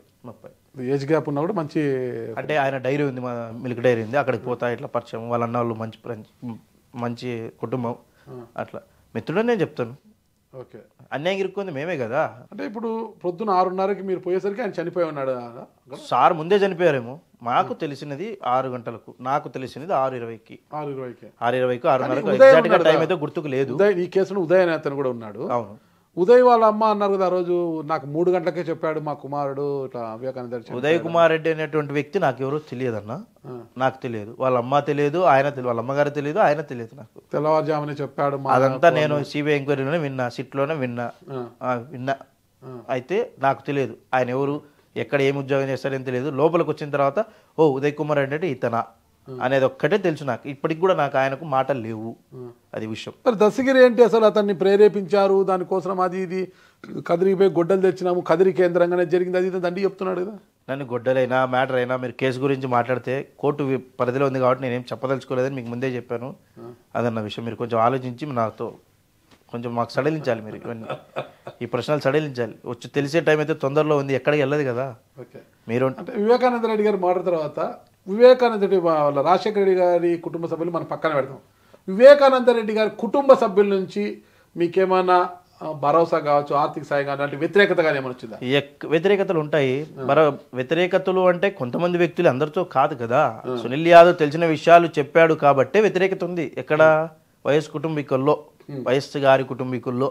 వివేకానంద రెడ్డి కుటుంబాన్ని పక్కన పెడదాం మనం, వైఎస్ కుటుంబాన్ని. నేను ఆ కుటుంబం గురించి ఏం మాట్లాడన్నా, ఎందుకంటే నాకు ఆ కుటుంబం గురించి తెలియదు. నాకు నా సార్ ఒక్కడే తెలుసు, అది మీరు ఒక్కటి గుర్తించాలి. నాకు ఆ సార్ కుటుంబంతో నాకు ఎటువంటి లేదు, తెలియదు. సునీతమ్మ గారు ఏ రోజు నిన్ను కలిసి మాట్లాడడం కానీ? ఇంతవరకు సునీతమ్మ మేడంతో నేను ఎక్కడ కలవలేదు. సునీతమ్మ మేడం కూడా నాతో ఎప్పుడు మాట్లాడలేదు, ఎప్పుడు జరగడం అవన్నీ జరగలేదు, ఆ సందర్భాలు కూడా లేవు ఎక్కడ. అంటే వైసీపీ వాళ్ళు ఎలక్షన్స్, ఈ 2024 ఎలక్షన్స్ ముందు ఆరోపించారు, దస్తగిరికి డబ్బులు ఇచ్చారు, జైలుకి వెళ్ళి మరి డబ్బులు ఇచ్చారు దస్తగిరికి, అది ఇది. నేను 4 సంవత్సరాలు జైల్లో ఉన్నాను, నాకేం తెలియదు, నాకు నిజంగానే ఏమీ తెలియదు. 4 సంవత్సరాలు ఏమేమి గడిచిందో కూడా నాకు తెలియదు. నేను బయటకు వచ్చా, నాకున్న దాంట్లో నా కుటుంబాన్ని చూసుకుంటున్నాం. నేను, నా తమ్ముడైనా, మా భార్య అయినా, ఎవరైనా నా కుటుంబంతో మేము గడుపుతున్నాము. పట్టణాల్లో ఒకసారి వాయిదాకు వస్తున్నాం, వారానికి ఒకసారి స్టేషన్ పోతున్నాం, సంతకం పెడుతున్నాం, ఇంటికి వెళ్ళి అంతే. ఇంకా మరి ఈరోజు ఉద్యోగం చేయడం లేదు, ఏమి లేదు, కేసులు ఎరుక్కొని నరకం అనిపిస్తున్నారు, బాధలు. హైదరాబాద్కి రావాలి, పోవాలి అంటే ఖర్చుతో కూడకన్నా చేస్తున్నారు. ఖచ్చితంగా కదా. మరి మా ఉన్నారు మా మేనత్త గారు, వాళ్ళు ఎన్ని రోజులు అని పెడతారు? వాళ్ళు పెడతారన్న, మనం పెట్టాలి కదా. వాళ్ళు మేము బాగుండాలంటే రూల్ ఏం లేదు కదా. మేనత్త గారు ఎందుకు పెట్టాలి? మేనత్త గారు అంటే నా సొంత మేనత్త గారు ఏం కాదు కదా, నా భార్య వాళ్ళ, నా తమ్ముడు భార్య వాళ్ళ అమ్మాయి అయినా కానీ వాళ్ళు ఆర్థిక సాయం అయితే అందిస్తున్నారు. పెట్టాలి మీకు ఉన్న విషయంలో. తమ్ముడి భార్య అయినా నీ భార్య వాళ్ళని ఎందుకు పెట్టాలి మీకు? అంటే నేను ఇప్పుడిప్పుడే వస్తున్నాను, 3 నెలలైంది నేను వచ్చి. 3 నెలల కాలంలో తిరుగుతూనే ఉన్నాము, ఎక్కడికి వాయిదాలకైతేనే ఇంకోటి తిరుగుతూనే ఉన్నాము. చూసుకుంటారు ప్రస్తుతానికి, మీకు కొంచెం సెటిల్ అయ్యేంత వరకు చూసుకుంటారు. మేము రియల్ ఎస్టేట్ మొదలు పెట్టాను నేను మళ్ళీ అనంతపురంలో చేస్తున్నాను. అనంతపురం రియల్ ఎస్టేట్ బాగానే ఉంది. ఏమన్నా ఫ్లాట్లు వేశారు ఈసారి? నేనేమీ లేదన్నా, నేను జస్ట్ చూపించేవాళ్ళు. వివేకానంద రెడ్డి మర్డర్ కేసు జరిగిన తర్వాత నాకు తెలిసిన కొన్ని పేర్లు ఇక్కడ: దస్తగిరి, సునీల్ యాదవ్, ఉమాశంకర్ రెడ్డి, కృష్ణారెడ్డి అంటే వివేకానంద రెడ్డి గారి పిఏ. అవును, మాజీ పిఏ. ఎర్రగంగిరెడ్డి, దొడ్లబాబు శివశంకర్ రెడ్డి, భాస్కర్ రెడ్డి, అవినాష్ రెడ్డి, భాస్కర్ రెడ్డి, ఉదయ్, ఇట్లా చాంతాడ అంత ఉందన్నమాట. మళ్ళా అభిషేక్ రెడ్డి, కువైట్ గంగాధర్ రెడ్డి, శ్రీనివాస్ రెడ్డి, ఇట్లా చాంతాడ అంత ఉంది లిస్టు. దీంట్లో చూస్తే ఇప్పటికీ కేసు ఒక పక్క జరుగుతూనే ఉంది, ఒక్కొక్కరుగా చనిపోతున్నారు. అభిషేక్ రెడ్డి ఏదో బ్రెయిన్ ట్యూమర్ ఏదో బ్రెయిన్ డెడ్ తో చనిపోయారు, నేను విన్నాను. వచ్చేసి కువైట్ గంగాధర్ రెడ్డి ఎలా చనిపోయాడు? ఎలక గుట్టి చచ్చిపోయాడు అన్న. చాలా సరదాగా లేదా ఇది? సరదాగా ఉందంటే నేను జైల్లో ఉన్నప్పుడు నేను పేపర్లో చదివిన విషయమే నేను మీకు చెప్పాను. నేను ఎలక గుర్తు చచ్చిపోతారా? ఏమో మరి ఆయనకి చచ్చిపోయినటువంటి వ్యక్తికి తెలియాలి, ఆ కుట్టినలోకి ఏడుందో నాకు తెలియదు కదా. ఓకే, ఎలకను పట్టుకోవాలి, ఇంతవరకు పోలీసులు పట్టుకోవాలి. పోలీసుల గురించి నాకు తెలియదన్నా, నువ్వు నన్ను ఇరికి చెప్పని అయితే పెట్టకు నాగరాజ్ అన్న. ఎలకను పట్టుకోవాలి కదా మనిషి చెప్పిందని. మరి ఇప్పుడు సరదా, ఇప్పుడు మీకు విన్నోళ్ళకి మీకు అట్లుంటే మేము పేపర్ మేము ఎట్లా ఉంటాం? మేము లోపల మన శ్రీనివాస్ రెడ్డి ఆయన పురుగుల మందు తాగి చనిపోయాడు. ఎందుకు ఆయన చనిపోయాడు? ఆయన ఏదో లెటర్లు కూడా రాశాడు, కొన్ని లెటర్లు. వేధింపులు భరించలేక. ఎవరు వేధింపులు భరించలేక? అది నువ్వే చెప్పాలి, ఎవరు వేధింపులు? శ్రీరాములు సార్దే, అది నాకు తెలియదు. ఆయన రాసింది అది. ఆయన కర్నూలులో ఉన్నాడు కదా ఇప్పుడు? ఆదోని వంటంలో ఉన్నాడన్నా సార్. ఆదోని వంటంలో. అవును, ఓకే. ఆయన వేధింపులు ఏంటివి?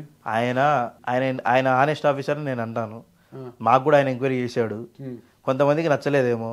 ఇప్పుడు ఆయన గురించి మీకే మాకంటే మీడియా వాళ్ళకి బాగా తెలుసు. ఆయన ఎలాంటి ఆనెస్ట్ ఆఫీసరు. ఆయన ఎస్ఐగా ఉన్నప్పటి నుంచి నాకు పరిచయం. అవును, మంచి ఆనెస్ట్ ఆఫీసర్. అవును.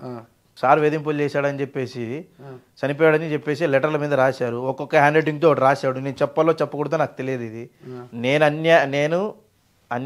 అన్యాయంగా ఇరుక్కున్నా కాబట్టి అందరి రాతలు బయట పెట్టాలనే ఉద్దేశంతో చెప్తున్నా అంటున్నా. ఒక్కొక్క రాత ఒకలాగుంది. దాని మీద ఎంక్వైరీ ఏం చేశారో తెలియదు, అదేమైందో తెలియదు. ఇప్పుడు సరే, మీకు కావచ్చు, మీ ఫ్రెండ్ శివశంకర్ రెడ్డి అని చెప్పారు కదా? మా ఫ్రెండ్ శివశంకర్ రెడ్డి అన్న. శివశంకర్ రెడ్డి అన్న మా ఫ్రెండ్ కాదన్న, ఉమాశంకర్ రెడ్డి. శివశంకర్ రెడ్డి అన్న అన్యాయంగా ఇరుక్కున్నారు. ఉమాశంకర్ రెడ్డి, నేను ఇక్కడ ఉమాశంకర్ రెడ్డి టాపిక్ రావట్లేదు, ఇక్కడ నా టాపిక్ వస్తుంది ఇక్కడ. ఓకే ఓకే, నేను అన్యాయంగా ఇరుక్కున్నాను, నా గురించి చెప్తున్నాను. Okay okay. మిగతా వాళ్ళంతా దొండబాబు శంకర్ రెడ్డి కావచ్చు, శివశంకర్ రెడ్డి కావచ్చు, కృష్ణారెడ్డి, వీళ్ళందరూ, అవినాష్ రెడ్డి, భాస్కర్ రెడ్డి, ఉదయ్ కుమార్ రెడ్డి, ఈ రెడ్లు ఇట్లంతా ఎందుకు ఇరుక్కున్నారు వీళ్ళందరూ కూడా? స్క్రిప్ట్ ఎవరు రాశారో మరి రిజెక్ట్ ఎట్లా వచ్చిందో మాకు తెలియదు అన్న. నేను నా గురించి చెప్తున్నాను. నేనైతే అన్యాయంగా ఇరుక్కున్నాను నేను అంటాను. త్వరలో కోర్టులో విచారణ మొదలవుతుందని ఈ రోజు కూడా అన్నారు. త్వరలో తెలుస్తుంది నిజం. ఆ రోజు నిర్దోషిగా వచ్చిన రోజు మీకు నేను ఓపెన్ టాక్గా అన్ని చెప్తాను. అంతేనా? అంతే కదా, ఆ రోజు కోసం వెయిట్ చేద్దాం. నీకేం తెలుసు? ఉదయం పొద్దున 6 గంటలకు వచ్చేంత వరకు నీకు అంటే చనిపోయిన అప్పుడు తెలిసింది. మరి నీకు ఒకవేళ నీవు నిర్దోషివి అని బయటకు వచ్చినా కూడా ఆ విషయాలన్నీ ఎట్లా తెలుస్తాయి? నీకు తెలియకూడదు కదా. ఎట్లా తెలుస్తాయంటే అంటే వినింటాం కదా, జైల్లో వినింటాం కదా, ఇలా ఇలా ఇయర్స్ ఎవిడెన్స్ అన్న. అంతే. వివేకం సినిమా వచ్చింది, మీరు జైల్లో ఉన్నప్పుడు వివేకం సినిమా వచ్చింది. అవునన్నా. దాంట్లో ఎలా చంపారు? ఫస్ట్ వెళ్తారు, ఒక ఏదో స్థలం విషయంపై గొడవ జరుగుతుంది, ఆ పత్రాల కోసం అడుగుతారు. ఇవన్నీ అంటాడు, ఇష్యూ అయితే వచ్చి చంపడము, గొడ్డలు తీసుకొని పాషు నరకడం, అదంతా చూపించారు కదా. అది కరెక్టేనా? అది వాస్తవం? అది అంటే నా గురించే మీరు అడిగేది, వేరే వాళ్ళ గురించి అడుగుతారు. ఆ సినిమాలో స్క్రిప్ట్ కరెక్టా అంటే? నేను చూడలేదన్న సినిమా. నా క్యారెక్టర్ ఓన్లీ నా ఫోటో నేను చూసుకున్నా, నవ్వుకున్నా, అంతే, వదిలేసే దాని గురించి. అంతేనా? అంతే. ఎందుకు బయటకు వచ్చినా కానీ చూసిండొచ్చు కదా యూట్యూబ్ లో. దేనికన్నా నేనే అన్యాయం, గురువు కదా వివేకానంద రెడ్డి గారు. నేనే అన్యాయంగా ఇరుక్కు అంటే కాదండి, వివేకానంద రెడ్డి గారు మీ గురువు. మా గురువుని గురించి సినిమా తీశారు. ఇది దీంట్లో వాస్తవాలు ఏమాత్రం ఉన్నాయి, అవాస్తవాలు ఏమాత్రం చూపించారు అనేది చూడాలి కదా మీరు. చూడాలి అంటే ఇప్పుడు ఆల్రెడీగా మేము దాంట్లో అనుమానించబడి జైలు శిక్ష అనుభవించినటువంటి వ్యక్తులు నేను మరీ దాన్ని చూసుకొని దాన్ని తొగుకొని మళ్ళీ బాధపడాల్సిన అవసరం నాకు లేదు. తీసినోడు ఎవరు దాన్ని చెప్పండి మీరు. మరి అది చెప్పరు మీరు. మీకు అన్ని తెలిసినా కూడా మీరేం తెలియనట్టు నటిస్తారు. అది కూడా మీకే తెలుసు. అది నీకు తెలుసు కదా, జైలుకి వెళ్ళావు, జైలు అన్ని వినింటావు కదా. మరి నువ్వు చెప్పు. ఏ విన్నా? నువ్వన్నావు కదా, నేను నిర్దోషిగా బయటకు వచ్చిన రోజు అన్ని చెప్తాను, జైల్లో విన్న విషయాలను జైల్లో విన్నాను కదా. జైల్లోను బయటకు వచ్చిన విషయాలు కూడా చెప్తా అని చెప్పాను. నువ్వే చెప్పావు కదా. ఏమని? ఇప్పుడు ఏం చెప్పినా నేను అంటున్నావు. నేను బయటకు వచ్చిన తర్వాత అంటే నువ్వు 6 గంటలకి పోయినావు, 6 గంటలకి నీకు తెలిసిన విషయం. మరి మర్డర్ కేసు విషయం నీకెట్లా తెలుసు అంటే? విన్నాను కదా, జైల్లో ఉన్నప్పుడు ఆడ వినింటాను కదా, అదే చెప్తానన్నావు. అన్నా, ఈ కేసు వల్ల బాగుపడ్డ వాళ్ళ పేర్లు నేను కొన్ని వినింటాను, అవి చెప్తా అన్నా. నేను చంపినోడు ఎవడు, చచ్చిపోయినది మా సారే, చంపిన వ్యక్తులను తెచ్చి నీకు పట్టిస్తాను నేను చెప్పలేదు కదా. మీరు తెలుగు ఇట్లా ఇరకాటంలో పెట్టి చూశానన్న మీ ఇంటర్వ్యూలు అన్నీ చూశాను బయట. ఒకరికైతే మా సార్ అంటున్నావు కదా, మా సార్ ఇప్పుడు కూడా చెప్తాను. నా ఇంట్లో సార్ ఫోటో ఇప్పటికీ ఉందన్న. అందరి ఫోటోలు పోయినా నా సార్ ఇంట్లో నా సార్ ఫోటో ఉంది. నీ రోల్ కరెక్టేనా వివేకం సినిమాలో? ఎవరన్నారన్న రోల్ కరెక్ట్ అని? అది పెట్టిన వాళ్ళని అడగాలన్నా. నేను చెప్తాను, తీసింది ఎవరు, తీర్చింది ఎవరు అని అడిగాను. చంపింది ఎవరు, చంపించింది ఎవరు అంటున్నావు. దాన్ని మీరు వాళ్ళని అడగాలి. ఇప్పుడు ఇది తెలిసిన వాళ్ళు అది కూడా తెలిసింటది కదా మీకు.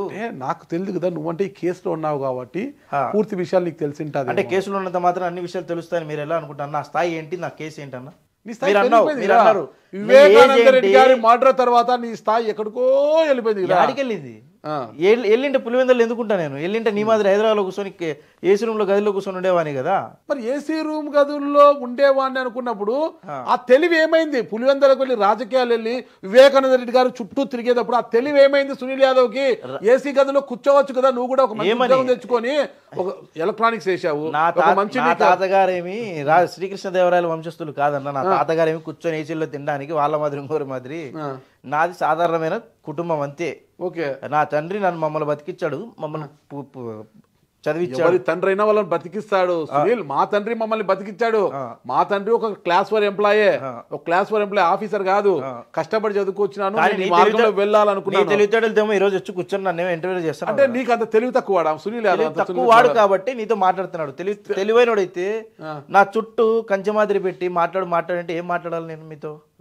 కోర్టు అనేది లేకపోతే నీతో మాట్లాడేమని చెప్తుంటే నువ్వు మరి పదే నీకు తెలుసు అన్నా తెలివి ఉంది కాబట్టి అరే నేను కోర్టు పరిధిలో ఉన్న బెయిల్ ఇచ్చింది, నేను ఇదే ఈ లైన్ లోనే మాట్లాడాలి, మీరకూడదు అని తెలివితో మాట్లాడుతున్నావు. మీరకూడదు కదా నేను. కరెక్ట్, నేను లోపల పోతే నువ్వు తెస్తా అని గ్యారంటీ ఇస్తావా? నేను మళ్ళీ అడుగుతున్నా, నేను నాకేమైనా ఆర్థిక సాయం చేస్తారా?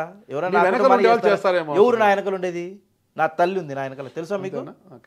నా తల్లి, నా ఇంగిలిపాలు అయినటువంటి నా తమ్ముడు ఉంటాడు. ఎవరుంటారు నా వెనకాల? అంత భరోసా ఉంటే నేను ఎక్కడో ఉన్న ACB PP Nayan Kumar Reddy, TL Nayan Kumar రెడ్డిని పెట్టుకోవాల్సిన అవసరం లేదు. ఫస్ట్ ఉంటే ఒకేలా ఆయన మెయింటైన్ చేసిన వ్యక్తిని నేను. ఆయన గురించి మీరే వినండి. ఆయన టిఎల్ నయన్ కుమార్ రెడ్డి అనే అతను సార్ గురించి మీరు వినండి. నేను ఇచ్చినా ఇయ్యకపోయినా అతను నన్ను బయటికి తెచ్చాడు సారు. నాకు ఆయన దేవుళ్ళు అంటాడు. ఆయన లాయర్కి ఫీజులు అంతా ఎవరు ఇచ్చారు బెయిల్కి? అన్నా నేను ఇచ్చింది పేపర్ వాల్యుయేషన్లో పేపర్లకు డబ్బులు మాత్రమే నా కుటుంబం సార్కి అందించింది. నువ్వు సార్ కూడా ఆల్రెడీగా బయటకు వచ్చి చెప్పడం కూడా జరిగింది ఇంటర్వ్యూలలో కూడా. మా సారు అంత ప్రేమ మీ మీద ఆయనకు? ప్రేమ అంటే ఆయన హిస్టరీలో కూడా డబ్బుకు పనిచేయనటువంటి వ్యక్తి నయన్ కుమార్ రెడ్డి. మీరు ఆయన గురించి ఎంక్వైరీ చేయండి ఒకసారి. డబ్బుకు ప్రాధాన్యత ఇడు, క్లయింట్కి ప్రాధాన్యత ఇస్తాడు ఆయన. నా విషయంలో అయితే అదే జరిగింది. ఈ విషయంలో మీకు భాస్కర్ రెడ్డి గారు కావచ్చు, వైఎస్ భాస్కర్ రెడ్డి గారు కావచ్చు, వైఎస్ అవినాష్ రెడ్డి గారు కావచ్చు, ఆర్థిక సాయం చేయడం కానీ మీతో మాట్లాడడం కానీ ఏమైనా జరుగుతుంది? నాకు ఎవరు ₹1 లేదు. కనీసం పోయి నేను దేహే అని సీఎం రిలీఫ్ ఫండ్ పెట్టమన్నా కూడా నాకు పెట్టలేదు. ఈ రోజు నేను ఇది చెప్పడం తప్పు అనుకోవచ్చు వీళ్ళందరూ జనాలు, ఇది నా పాత మిత్రులు. కానీ నాకు జరిగిన అన్యాయం ఇంకొకరికి జరగకూడదని చెప్తున్నా. నేను వైసీపీ వల్ల బాగుపడింది ఒక్కటి కూడా లేదు. నా కుటుంబం లేదు, బాగుపడలేదు. ఈవెన్ ఒక ఫంక్షన్ కూడా లేదు. మీకు ఇంకేం చెప్పాలి? నా తల్లి వితంతు ఫంక్షన్ కూడా లేదు. ఎందుకు లేదంటే కారు ఉందంటారు. అంటే చిన్న కుటుంబం అంత చింతలతోనే గడిచిపోయింది అంటారు, మరి కారు కూడా వాడుతున్నారు అనమాట. అంటే నాది కారు వాడడంలో తప్పు ఉందంటారా? నేనే ఫార్చునర్లు అందరి మధ్య ఇసుజులు తిరగట్లేదు. నాకు నా స్తోమత బట్టి నేను డిజైర్ తిరుగుతున్నాను. నీకున్న స్తోమత ఏంటి? వివేకానంద రెడ్డి గారు చుట్టూ తిరగడమే కదా. ఎవరన్నారు? అదొకటే ఉంది నాకు. అంటే నాకు తిండి ఆయనే పెడతాడు, మా సార్ తెచ్చిస్తాడు నాకు. అంతే కదా. సార్ దగ్గర నేను జీతానికి పని చేయలేదన్నా. నా యాంబిషన్కి పోయి నేను సార్ దగ్గర పోయి సార్ దగ్గర ఒక తిరిగినా కానీ శిష్యులు లెక్క, అంతే కానీ వేరేది ఏం లేదు. ఇలా నీ అంబిషన్ రాజకీయాలు వైసీపీలో వివేకానంద రెడ్డి గారికి ఉన్న ప్రాధాన్యత ఏందో తెలుసు. ఎవరు? వైసీపీలో వివేకానంద రెడ్డి గారికి ఉన్న ప్రాధాన్యత ఏందో అందరికి తెలుసు. అవును. మరి ఆయన వెనకాల తిరిగితే నీకు పార్టీలో ఏం గుర్తింపు వస్తుంది? తిరిగితే అవినాష్ రెడ్డి గారు అంటే తిరగాలి నువ్వు. నాకు తెలియని వాళ్ళతో నాకే పని అన్న. 2019 వెళ్ళి అవినాష్ రెడ్డి గారు తెలుదా నీకు? ఆయన మా ఎంపీ అన్న, ప్రజాప్రతినిధి అంతవరకే. వివేకానంద రెడ్డి వివేకానంద రెడ్డి అటువంటి ఆయన గాడ్ ఫాదర్ మాకు, అంతే. మాకు ఆయన నమ్ముకున్నటువంటి వ్యక్తులు గాడ్ ఫాదర్ ఆయన, అంతే. వేరే వాళ్ళతో మాకు తెలియదు. మొత్తం మీద వివేకానంద రెడ్డి గారి హత్య గురించి నీకేం తెలుసా చెప్పు? నాకు తెలిసింటే ఆయన కొన్ని కోర్టు పరిధిలో ఉన్నా అని చెప్తుంటే నువ్వు మళ్ళీ ఏం తెలుసు? 6 గంటలకు పోయేంత వరకు ఏం తెలుసు. ఒక్కసారి మీ సారు, మీ వివేకానంద రెడ్డి సార్ని అలా చూసిన వెంటనే రక్తపు మడుగులో, నేను రక్తపు మడుగులో చూడలేదన్నా. చూడలేదు. మీరు ఇరికిచ్చే పనులు చేయకండి. నేను చూసింది గవర్నమెంట్ హాస్పిటల్లో పోస్ట్ మార్టం రూమ్ లో. ఓకే, నేను అక్కడ లేను. ఓకే, ఇంట్లో రక్తపు మడుగులో కాదు, ఆసుపత్రి పోస్ట్ మార్టం గదిలో మీ సార్ని మీరు చూశారు. అలా అది కూడా కిటికీలోంచే పోయి తుడిసి ఇట్లా నేను చేయలే. అందరూ కిటికీలోంచే చూసావు. తుడిసి పెళ్లి కొడుకు మాత్రం నేను తయారు చేయలే. ఓకే, అది పెళ్లి కొడుకు మాత్రం వేరే వాళ్ళు తయారు చేశారు, తెలుసు. ఓకే, ఓకేనా. మరి అలా చూసినప్పుడు మీకేమనిపించింది? బాధ అనిపిస్తుంది. ఎందుకు అనిపిస్తుంది? ఇంకా మాకు దిక్కు ఎవరు అనిపించింది? ఆ రోజు రాత్రికి మమ్మల్ని లిఫ్ట్ చేస్తారు డిపార్ట్మెంట్ వాళ్ళు. ఇంకేం చేయాలి దానికి? డైరెక్ట్ గా మిమ్మల్ని ఎందుకు టార్గెట్ చేశారంటారు? గంగిరెడ్డితో ఫోన్ కాల్స్ రెగ్యులర్ గా ఉండేవి మాకు.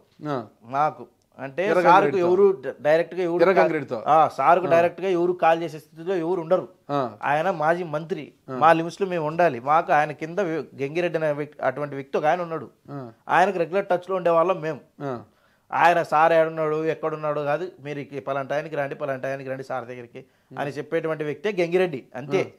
ఆయన టచ్లో ఉండడం వల్ల ఆయన పొయ్యి ఆడేదో రక్తం మరకల కాడ ఉన్నాడని ఏదో తారుమారు చేశారని ఇదంతా మటర్లో మేము ఎలా ఇరుక్కున్నామంటే ఆయన వల్ల ఇరుక్కున్నామని నేను అంటాను. గంగిరెడ్డి వల్ల నేను ఓపెన్గా చెప్తున్నా, ఆయన వల్ల ఇరుక్కున్నావు, నేను ఓపెన్గా చెప్తున్నా. కానీ దీనికి వాళ్ళ లాయర్లు వచ్చి ఆ ఇంటర్వ్యూలో ఇట్లా చెప్పినావు, ఈ ఇంటర్వ్యూలో ఇట్లా చెప్పినావు అని నన్ను వాళ్ళు కూడా అనడం జరుగుతుంది. గంగిరెడ్డి వల్ల నువ్వెందుకు ఇరుక్కున్నావు అంటే ఆ ఫోన్ టచ్లో ఉండడం వల్లే కదా.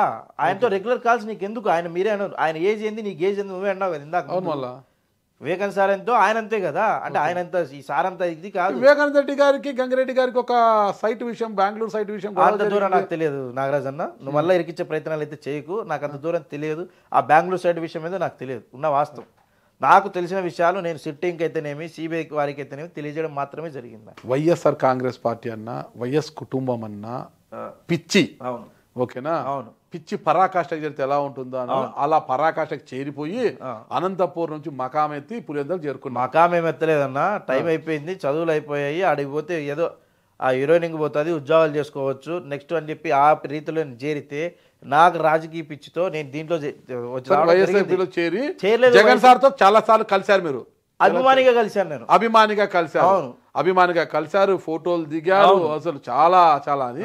మరి ఈ రోజు వివేకానంద రెడ్డికి మర్డర్ తర్వాత మీరు జైలుకి వెళ్ళడము, బెయిల్ మీద రావడంతో ఈరోజు వైఎస్ జగన్మోహన్ రెడ్డి అన్న ఆ పార్టీ అన్న ఎందుకు దూరంగా ఉంటున్నారు? నాకు న్యాయం చేసింది ఎవరు చేసింది? న్యాయం చేసిన పార్టీకి న్యాయం చేసిన వ్యక్తులకు నేను రుణపడి ఉంటాను. మీకు న్యాయం చేసింది ఎవరు?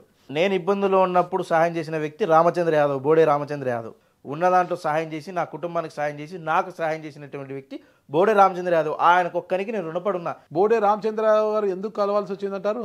అంటే ఆత్మాభిమానాలు ఉండవా అన్న? ఓకే, అందుకేనా ఈరోజు ఆయన సాయం చేశాడు కాబట్టి వైసీపీని వ్యతిరేకిస్తూ జగన్మోహన్ రెడ్డి అన్న పార్టీ అన్న వ్యతిరేకిస్తూ బీసీ వైపే పార్టీలో సునీల్ యాదవ్ చేరడానికి రంగం సిద్ధం చేసుకున్నారంటున్నారు. నేను ఎక్కడే కానీ వైసీపీ పార్టీని కానీ ఏ పార్టీని కానీ నేను ఇక్కడ దూషించలేదు.